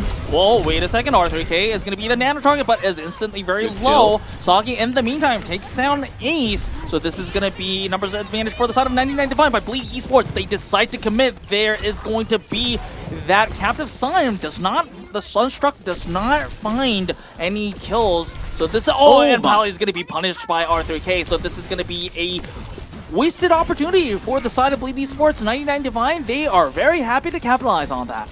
Yeah, because this is a very interesting point, because most of the time, like, Winston is going to be good counter to the Sigma. Okay, he's doing great. That's a good dribble onto Maka. Also, Maka, one of the Korean players on Bleed. By the way, I haven't introduced him like that. Also, he's just doing a lot of cleat damage, leaping back to his teammates. High Vision does take down Soggy with that Bob. So 99 Divine, a little bit more conservative on their approach over there. Maka running back to his teammates. So this is neutral side once again. However, Bleed Esports, they have the initial lead, and they mean to keep it. 99 Divine, they're winning fights here and there, but the initial lead that they gave up is a little bit hard to catch up, especially on this map. Yeah, because they have a multiple choice about the map or some condition, but I think the Bleed Esports is choosing about the so much like a long lane condition for not considering too much like the ulti condition. I think this is a really good idea play for them, but the problem is after this like a long range, they really have a almost zero base, can push more because the high ground is making trouble them to so much. Ooh, wait a second, we're seeing a lot of big ultimates being committed here. Ace using the ultimate, also Sungan using the Gravitic Flux, nice Color Hex being taken out. So this is going to be early advantage for the side of Bleed Esports. High Vision looking for a good target to shoot heads on, but it's going to be Sungan taking the kill crate. High Vision finally finds his mark on Soggy and Ace. Ooh, a lot of ultimates burned. However, Bleed Esports, they win a very crucial victory right now. R3K leaping to is that he doesn't want to give ultimate charge. He doesn't want to get stalled even further. Still, big win for Bleed Esports. Yeah, Bleed Esports just need to be waiting the time for the... Oh, Soggy get the kill. That was huge kill because the Bleed Esports, the problem is they're gonna be never have a chance to be pushed onto the bridge, and once they push the bridge, they will have a trouble. All right, Pally this time take two with the Captive Sun here. Does not find anyone, and Soggy, it is actually going to be Soggy who takes down Maka and Ace. Also, a very angry Monkey is going to just slap Pally to the ground, and it's probably everyone on the side of Bleed Esports, one by one, taking down. So 99 Divine, they are finally making a push onto the other territory and looking forward to match that push made early by Bleed Esports. So 99 Diving changed the very fast comp diving. This is really good for them because right now they don't want to giving time for the 99 Diving. Sorry, Bleed Esports. When Bleed Esports just swap to Viva comp, have a chance to be like a counter their fast diving. So I think this is like a very interesting to see each other like how to play. Ooh, Oh that my was God. really clean from Oh, Ace over and there. And Maka also got it too. Maka saying hello to the fans in Pacific over there. This is the first introduction of Maka to, well, I mean, of course, he did play last week, but this is his first season on the Pacific region. He is making, well, I mean, definitely looking for fans to love him, and I think he's doing a good job right now. Yeah, and also the problem of here is he still have a very, I mean, Bleed Esports still have a very low chance to be pushed at the bridge side. So they looks like they really have an advantage of the game and the lead of the game, but it's not meaning of they have have a confidence. They need to be make the situation better to go over the bridge. So their composition isn't really built to be very advantageous fight on the bridge. So they do have to just make a good fight on the middle of the bridge like this. Starting with High Vision just burning down Sagi over there. Color X takes down Maka, but Ace responds with a stick onto opener. Sungan taking down R3K. This is how you get through the bridge because you just kill everyone before you just even go to the bridge. Yeah, this is the best way to be only option Bleed Esports can do, because I think Diving want to go back to take their lead. They want to take the lead, so they need to go to be aggressive to dive to the enemy, and that is making the Bleed Esports to get the good condition to be a counter. And I love to see this is how the manager about the Bleed Esports and Bleed Esports right now need to do the same thing permanently.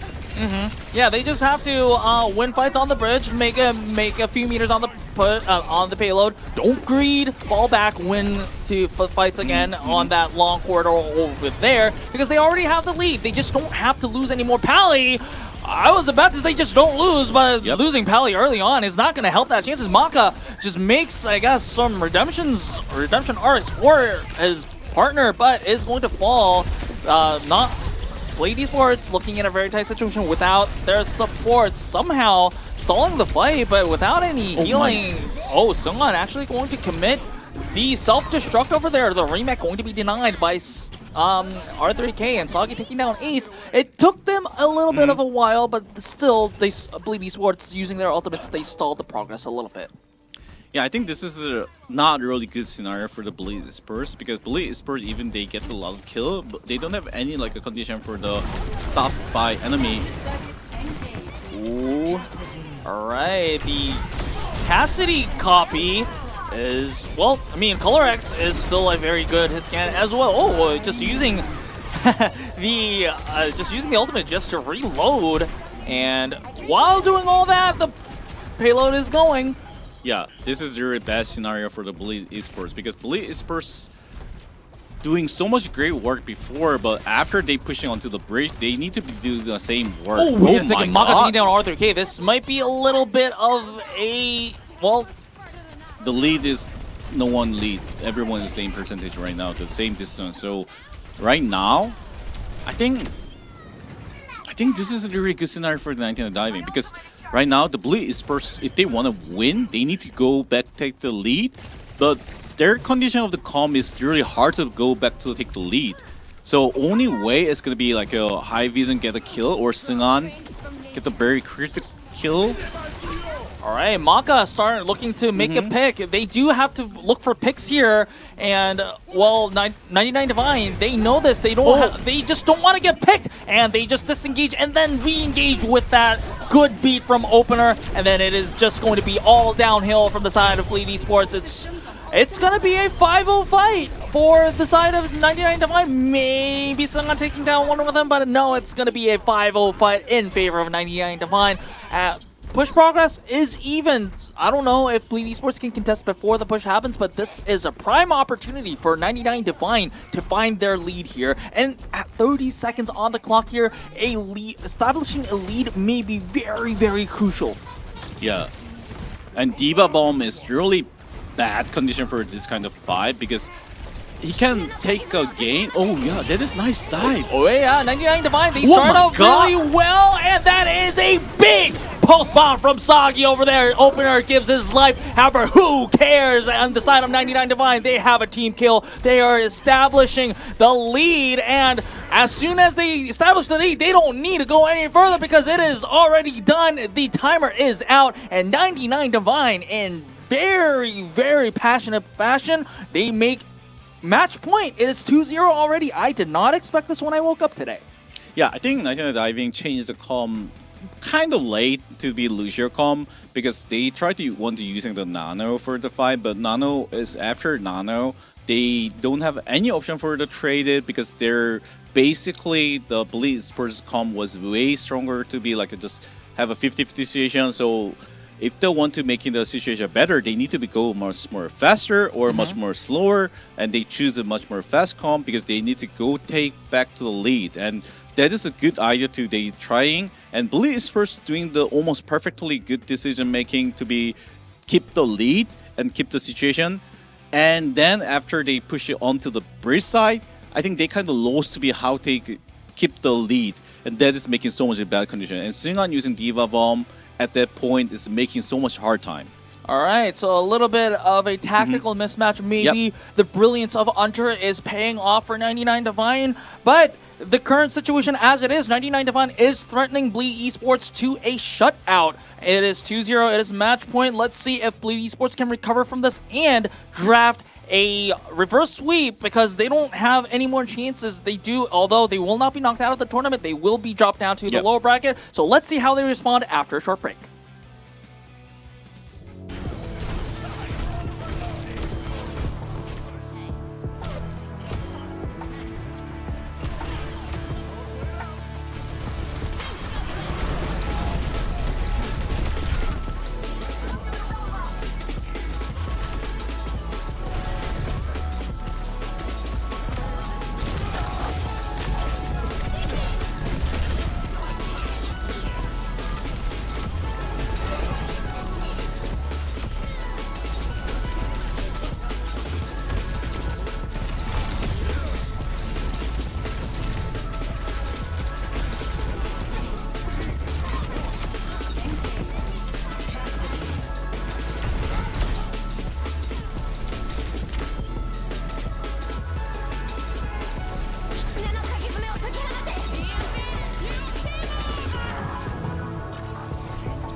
Welcome back to Overwatch Champions Series Pacific as we are approaching map 3 of the third and final series of the day. And this may as well be the final map if Bleed Esports doesn't find an answer to what 99 Divine has been preparing here today.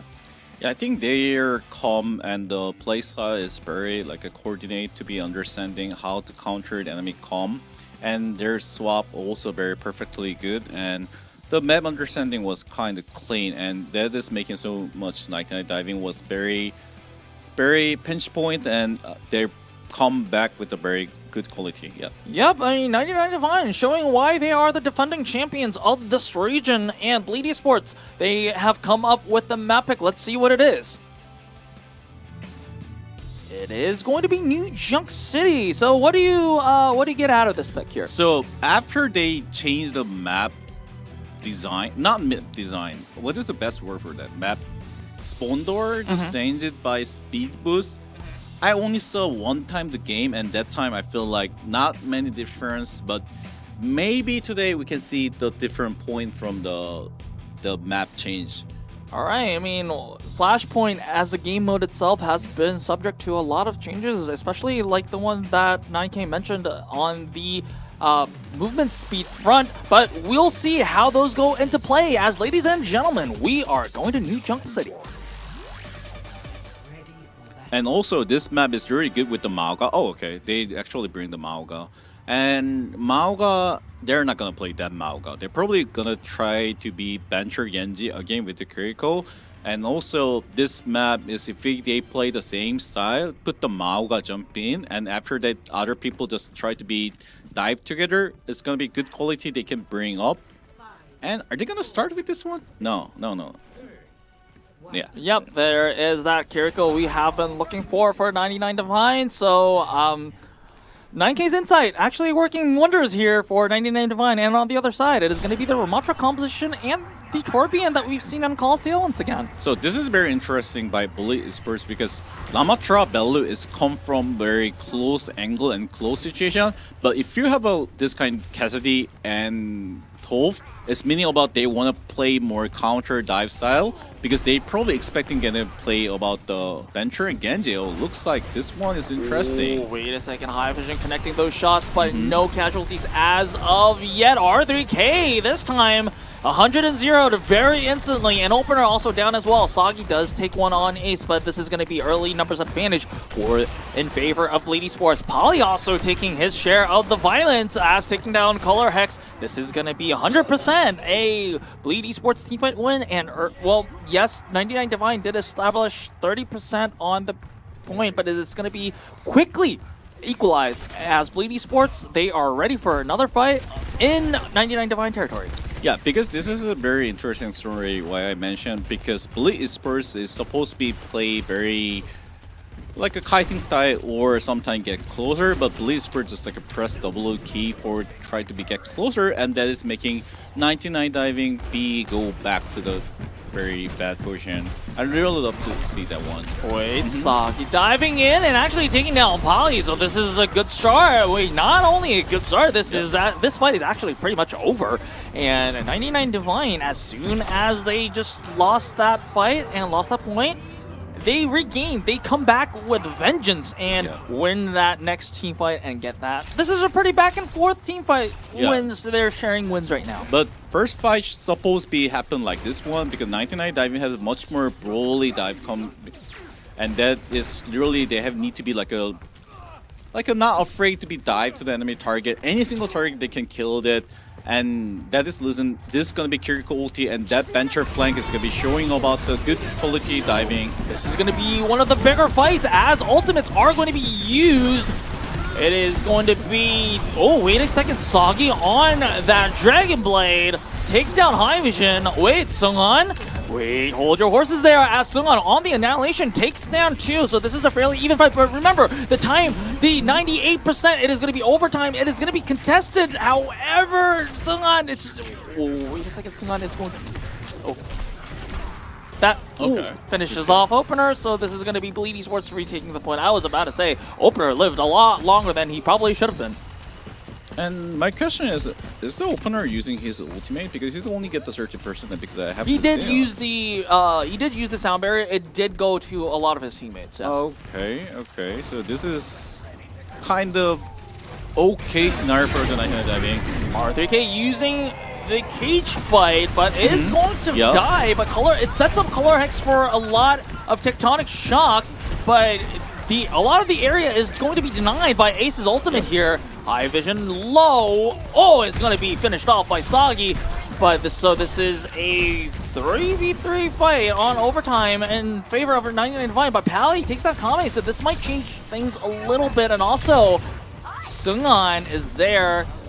They still have time. 99 Divine, they still have time after that flip. Sungan is very low and it's going to be just gunned down by R3K. So this is going to be 99 Divine. They had to fight for it, but it was the first flashpoint taken by 99 Divine. This was one of the most close, first point fights that I've seen in Flashpoint in recent memory. Yeah, I think they're coming back so fast and making multiple fight at this first point, because normally once you get the go back to the take point, you don't have a chance to come back to touch the point. But this map change system is changed so much like valuable, and also 99 diving, even ColorX and RCK didn't making so much close coordinated, but they combination at least get the 1-2 kill is making so much good. All right, 99 Divine, they're trying to register the point first, and there is that early beat from opener. They need to make this count because Bleed Esports, okay, Pally uses the beat of his own, but is not able to save High Vision.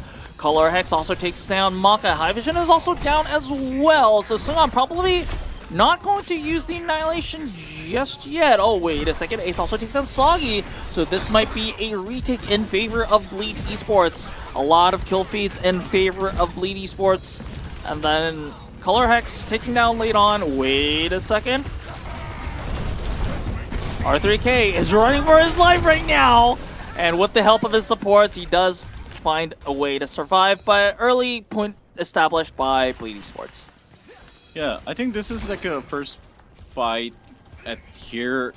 99 diving was tried to be forcing the point side and try to be like a counter their diving, but I think the Bleed Esports just not hesitate to be diving, and they're once in the game they will dive strongly. Oh, there is that molten core from Ace, just denying passage from 99 Divine. Kame and R3K just gunned down, well, punched down rather, for lack of a better word. And then this is a little bit concerning for 99 Divine right now, as Bleed Esports, they have the Annihilation set up, and they're defending far forward, and takes that Color X. So Color X takes a longer time to revive from spawn because of the new spawn timers on the new patch, and at 78%, maybe 99 Divine, they just have to start the fight without Color X, or opt to just give up the point and go to the next flashpoint. I think they're gonna try Ellis at here, because if they're just let them to get this point, their ulti cycle is gonna be so much better than them. So they need to get Ellis, force out their ultimate. Alright, the tectonic shock from Color Hex is there. Also with the cage fight, Pally uses the They actually can win. speed. Yeah, well, and also Sungan is going to use the Annihilation, so a lot of ultimates used on both sides, but in the end it is going to be Bleed Esports that going to equalize point coverage here. It's going to be 1-1 here on New Junk City. And also 99 opener will get the next sound barrier fight, so this is really, even they losing the point and using a lot of ultimate, it's not really matter for them, and swap the power. This is interesting.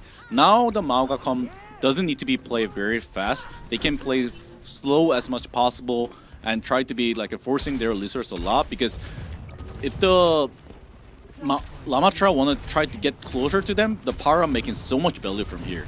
Alright, still at the current moment, there's just Oh the my. poke here, but Pally taking down R3K, probably with the help of his teammates here, and Sungan just punching down opener means that Bleed Esports are in a very prime position to establish early control on the third flashpoint. Yes, Soggy does take down a member of Bleed with him, but still, it's going to be major advantage for Bleed Esports here. And they also have the Kitsune Rush, which is going to be the opener. 99 Divine will have one of their own, but let's see how the value comes in. Yeah, I think the 99 diving should not get the kill by enemy, because if there's someone died, the snowball is going to be literally for the Bleed Esports. All right, both Kitsune rushes used almost simultaneously, and this is going to be a bloodbath of a fight. Opener and Kami down, so this is both supports down for the side of 99 Divine. Bleed Esports taking the better trades here. Ace, yes, is given out, but Bleed Esports, they will happily take that trade as 66% and going. Bleed Esports looking like they might actually force 99 Divine into map point here, as it's going to be, I think it needs a desperation touch from 99 Divine and to take overtime. Yeah, this is going to be a really important fight. Same as the last point. If they're just let them to the taking without any risk, any condition, they will gonna have a really Oh, nice shot onto Kame. High vision. What the? Yeah, that was really. That was a really slick flick if I've ever seen one here. And High Vision just looking for the Deadeye kill, but it is just going to be the ordinary shot kill that finishes off R3K. And Blade Esports looking like they finally woke up. And it is going to be map point. Not match point, but map point in favor of Blade Esports here. I love to see the Kami swap to the Batis, and Color X Cassidy is also good because they just need to be like really making them to be play slow to counter dive, and that is gonna be a signal for them to be like really can play slow as much as possible. And now look at the Lamatra just going in. Oh my Kame god! taken down by High Vision, probably another one of those headshot moments. Check him, PC, they say. And R3K is just gonna get punched down. Bleed Esports looking a lot more livelier than before. Asagi, Pally, oh no, Pally. I mean, well, Pally has his moments, but also he does have his me moments, so... Well, Pally taken down by Sagi with that pulse bomb, but still, Bleed Esports, they established control. This has been the case for the past few flashpoints. Bleed Esports, they want to fight. Yes, they do trade out a member, but it doesn't change the grand scheme of things as they establish control and win the team fight. Now this is going to be the important fight. 99 Divine, they will have the cage fight, but that's pretty much all they have. Bleed Esports, they have the Annihilation. They have both support ultimates upcoming. And this is really good scenario for the Blue Esports because I think Lamatra can just touch. Okay. Yeah, the cage fight is there, but still, kill feeds are favoring Bleed Esports. It looks like 99 Divine. They're just running out of options right now. High Vision just on fire. Remember, this is the same High Vision that just pushed Zeta Division from Korea to a corner to map 5, and we're seeing exactly why he made a name out of himself with that Cassidy and the head scam pick. Oh, and a late kill onto Opener. Wait a second, this might change things, but no touch from there. So this is going to be Bleed Esports. This series is not over yet. Bleed Esports, they trail the series 1-2, so still match point, but they haven't been swept. So this is not going to be a day of 3 Overwatch here today, 9K. Yeah, I think not day of the street, the worst, but I think very interesting point was like supposed to be like a Lamatra have a lot of trouble to be like at the clutch point because it's really hard to touch the enemy, really hard to like just jump in with the because low limit healing and very limit situation. But I think somehow Bleed Esports just making so much get closer to the enemy and making so much good quality value for the diving to the enemy. And right now, is that possible from the other map? I think 99 diving probably choose, except about the you can play that kind of like a Lamatra com or like a Sigma com. So it's gonna be possibilities coming for the hybrid or escort. All right, so this is gonna be 99 Divine's map pick. We are still waiting for 99 Divine to make their map choice. So, like you said, maybe hybrid is also viable. But what would you think about the Winston viable maps? If they want to do that, I probably gonna choose a Kingstro because they know they're gonna can play the Diva because they already show at the Colosseo they play Diva, and I think Kingstro Diva is kind of very hard.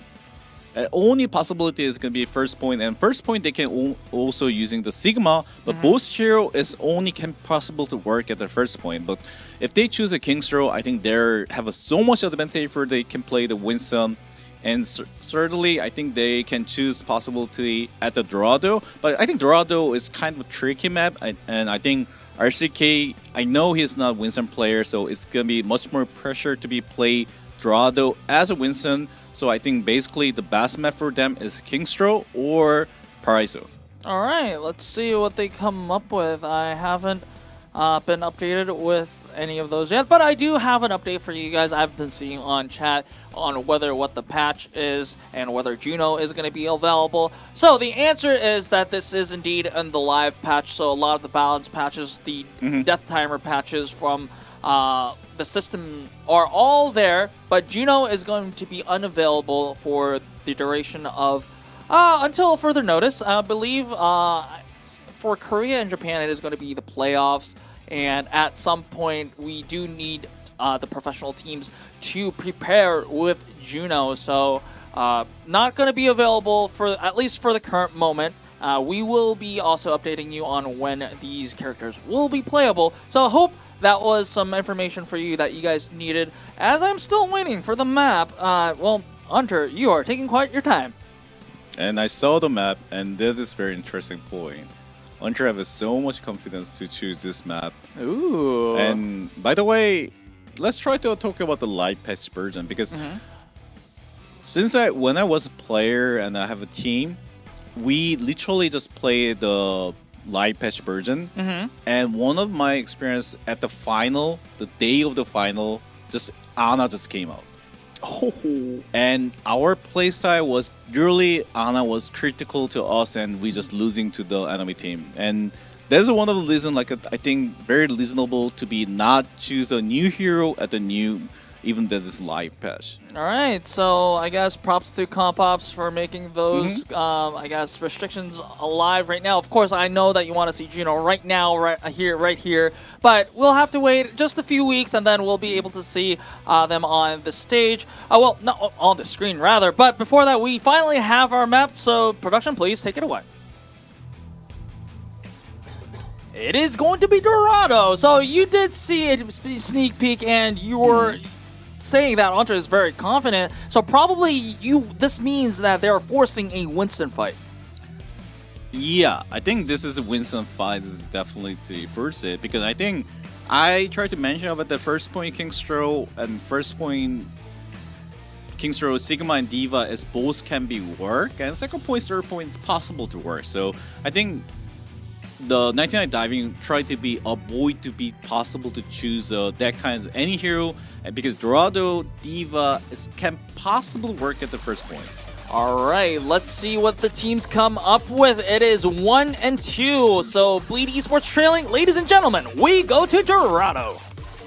Yeah, so this is a very interesting map choice, because they have to play Diva at here, and if are they gonna be the Diva mirror? No, right? So, and this kind of continuation, definitely Winston is much more better. That is the reason a lot of teams using Winston at the Dorado, but still the Diva can be work at the first point. All right, so let's see what we go with. Bleed Esports, because they're on the defense, they are sticking with this Diva composition. 99 Divine, yes, they're indeed going. They were teasing us with the Sigma composition over there, but indeed going with the Winston. We've seen in Colosseo that R3K can actually run a pretty decent Winston, so they're probably forcing this to their advantage here. Color Hex looking for a headshot. Not finding one just yet. R3K denied that jump onto that high ground. So probably have to wait for the next cooldown. On the other hand, Ace is looking for a backline to jump onto. Well, not finding one yet, and retreating to where his the rest of the backline is. R3K this time jumping onto the high ground, but still has to fall down. A lot of pressure onto him. Yep. So not a lot of action so far. Yeah, because this is a very interesting point, because this map first point Winston is kind of tricky to play and very hard to play, because they have so much tiny angle Winston can take it, and also ultimate charge is going to be very slow, and once you get the ultimate charge you need to be very critical to dive to the enemy, and if you fail to that, your snowball is going to be like stop it, or you never have a chance to win at the first point. So this is really brave choice and brave ping pong, and now the Nano is coming soon, and this is going to be important for them.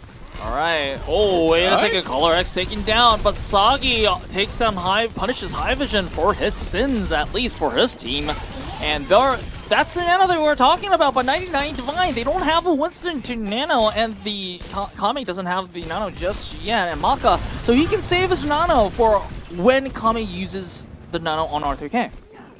Yeah, because RCK Nano is gonna be really hard to get the trade by enemy backline because now Ana Brig is really gonna be played far and like good bunker. Like this one is a good example and good primer. He's taking down Color X. This is gonna lose a lot of momentum for the side of 99 Divine. Nice. R3K does take down Maka, so that's going to be the Nano boost in mind. Pally living on his rally sustain, looking for a way to survive. Opener, on the other hand, takes down Ace. Sunghan also takes down R3K, so this might be a sign that 99 Divine, they probably have to back away for the current moment. Yeah, this is the really bad scenario for the 99 Diving because they're using a lot of ulti for get the space, and once you get the counter by like that one, you never have a chance to be gonna be get it unless your Tracer or your Hiscan gonna be killing and it. R3K is in a little bit of a pinch. Just like multiple members of Bleed Esports are like,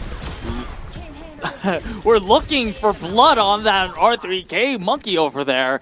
And yes, Bleed Esports, they had to use the Bob, but it was well worth it as Bleed Esports, they are looking for a full hold now because it is now less than 60 seconds for that 99 Divine push.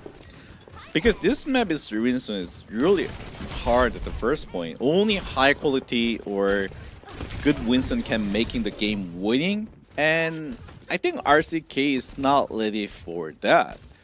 And Bleed Esports right now, if they're not making any mistake, they will gonna be can hold the first point.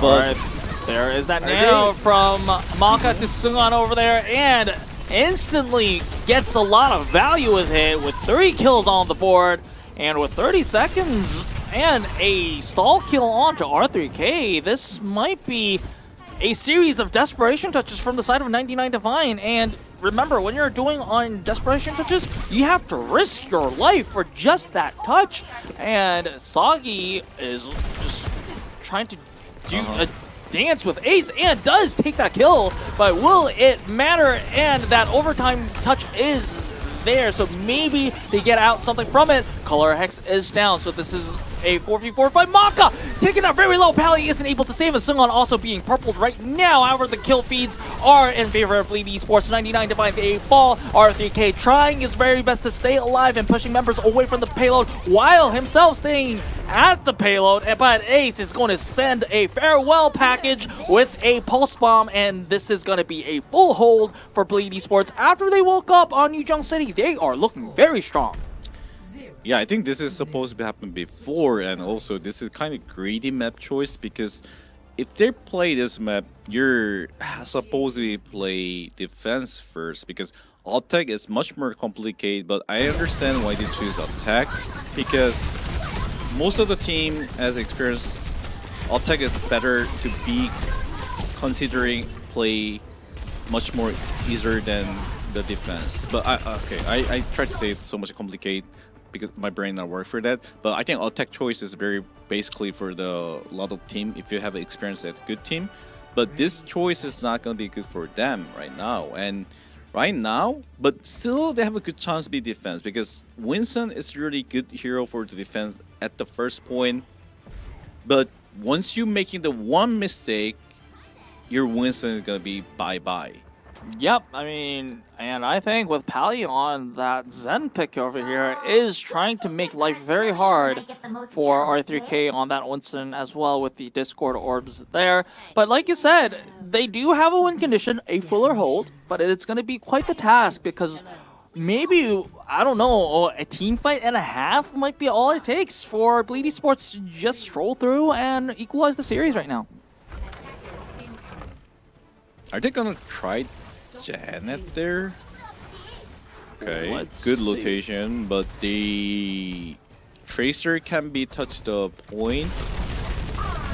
Alright, Sunghan on that high ground over there, trying to protect himself from a lot of damage using that Matrix. Pally on fire. Nothing too concerning just yet. Is Segi stop the payload? No. Yeah, he need to stop more payload a long time. Because that free push, okay. Wait, Ace taken down. So this is gonna be some, I guess, good news for the side of 99 Divine. They need to stall as much as they can on these earlier stages of the game if they want. Because remember, yes, point A. Oh, nice, nice jump onto Pally from Soggy and R3K over here. So good defensive effort. Looking good so far. R3K. Oh, that was really close.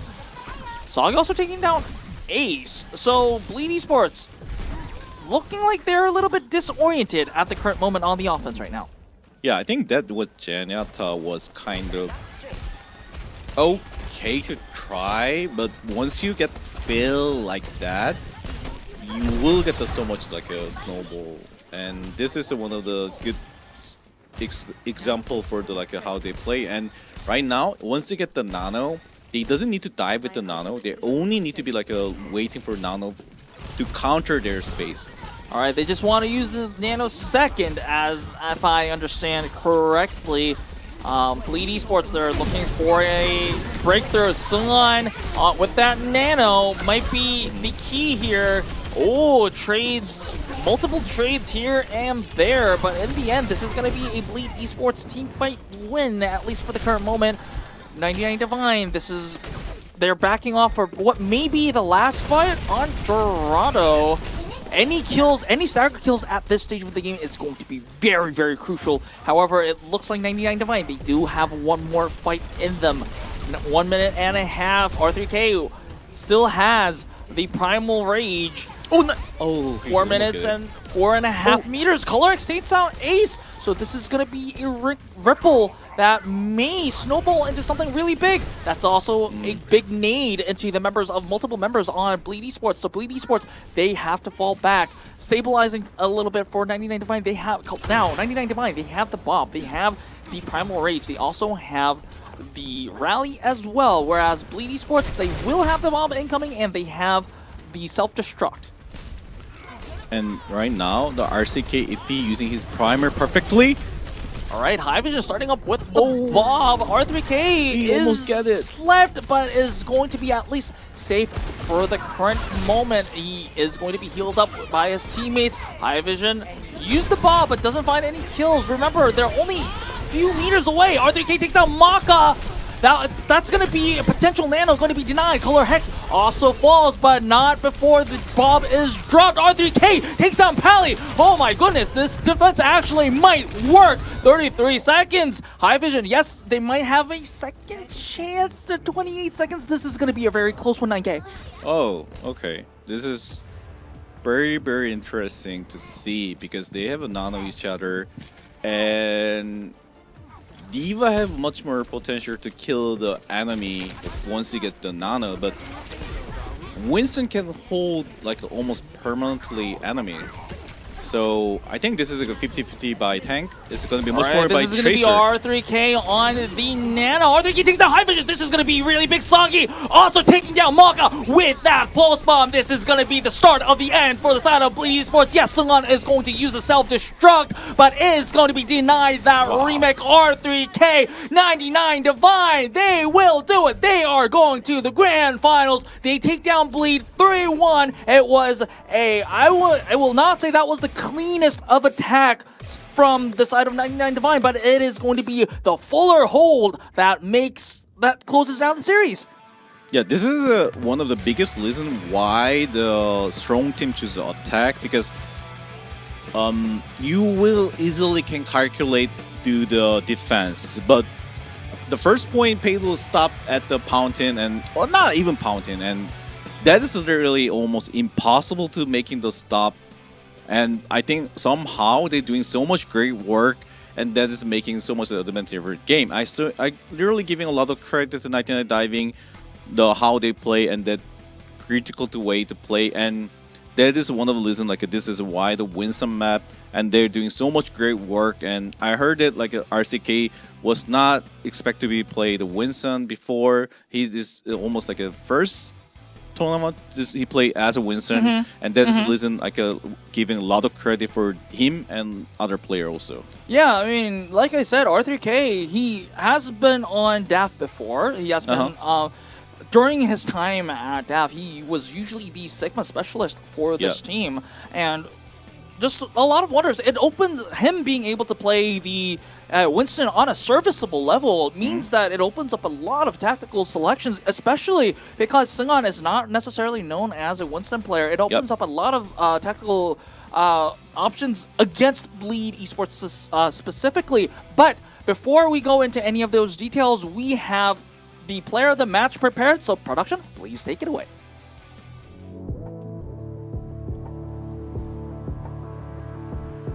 It is going to be Soggy, and Wow. yeah, Soggy has been showing very, very impressive stuff. This player, even during the Honeypot days, he has been an integral part of this team on the Tracer.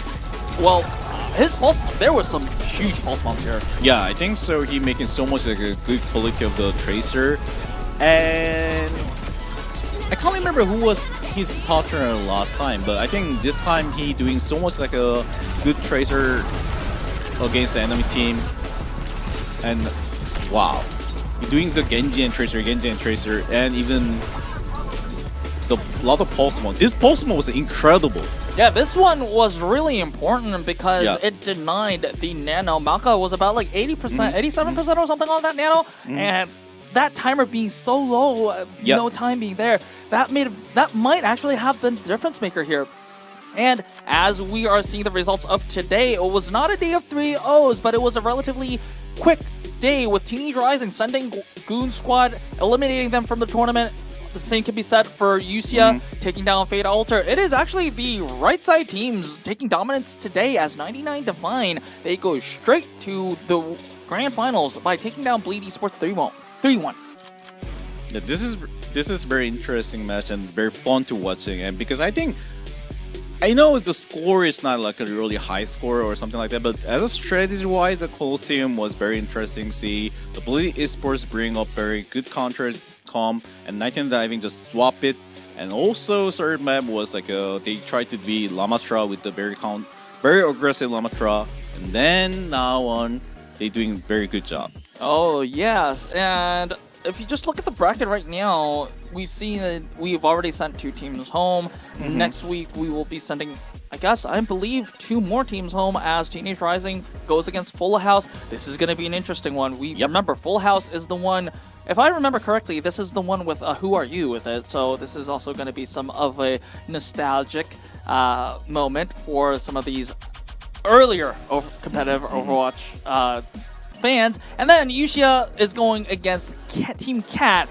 I believe that this is also Achilles' favorite team, so I don't know if he's going to cast that day, but this is going to be a very emotional moment for him, whether Team Cat managed to survive or not. And way later at the lower bracket finals, it is going to be Bleed Esports waiting for whoever is going to be there. And at the very top, at the grand finals, it is going to be 99 Divine that is going to be waiting up there. Now, the next matchup is going to be Teenage Rising versus Full House, and then UCF versus Team Cat. And the winner of each of these teams are going to play against each other. So this is going to be 3 elimination matches. Only 1 team can survive from this day. You should watching this one. 3-team elimination. Yep. A lot of stakes. A lot of. I mean, if you talk about high stakes here, this is as high stakes as you go. Only 1 team survives. The best team survives. That's true, and also probably what is it? The Bleed is probably gonna be hardcore practice for this one, and you need to watching about the last time champion or it's like second. Bleed Esports were the runner-ups. 99 Divine Honeypot was the champions for the Pacific. So. Once again, 99 Divine, I mean, we're just talking about the 3rd series of the day all right now, but 99 Divine, they are showing why they were no pushovers, why they are actually just asserting dominance. This is their rightful place at the grand finals. They're proving why they were defending champions. Yeah, I think this is a very fun to casting, and I think the day of the Pacific is always making so much like a fresh energy because they're doing the tournament system. and that is making so much like a up and down. I can see, and a lot of try to be. I mean, because if it's gonna be regular season, teams sometimes not trying like a really tricky thing. They want to play very safe way. Yeah. But if you wanna really face on this kind of like a just fail or losing is gonna be critical to you, they try to be so much multiple thing, like a multiple strategy. And I really love to see that kind of thing. All right, and definitely, I definitely enjoyed today's matches. It was a night full of good Overwatch. And before we go to the closing ments, we do want to remind you of the viewership incentives here. Of course, today, you probably, if you were here from the start, you probably had a lot of these. But there is a lot of Overwatch to be played. Starting from tomorrow, we go to OWCS Korea for Friday, Saturdays, and Sundays. Yep. And it never stops because on Monday, we start back to Japan. So 7 days a week. So get your icons, get your sprays, get your name cards, and get your weapon charms because, hey, I mean, these are pretty cool. I have those already, and it's pretty cool. Yeah, name card I personally really like a lot. Weapon charm also. So you guys need to watch at least 8 hours. All right. I mean, why not 10 hours after you already had 8? So let's get with that. But that is all we have for today. 9K, thank you for your expert analysis today. And also thank you, chat, for bearing with us. Of course, we did have some technical, well, not technical, some server delays. So I apologize on that front. But I had so much fun being with you today. But for next time, until next time, this is the end for us. So see you next time.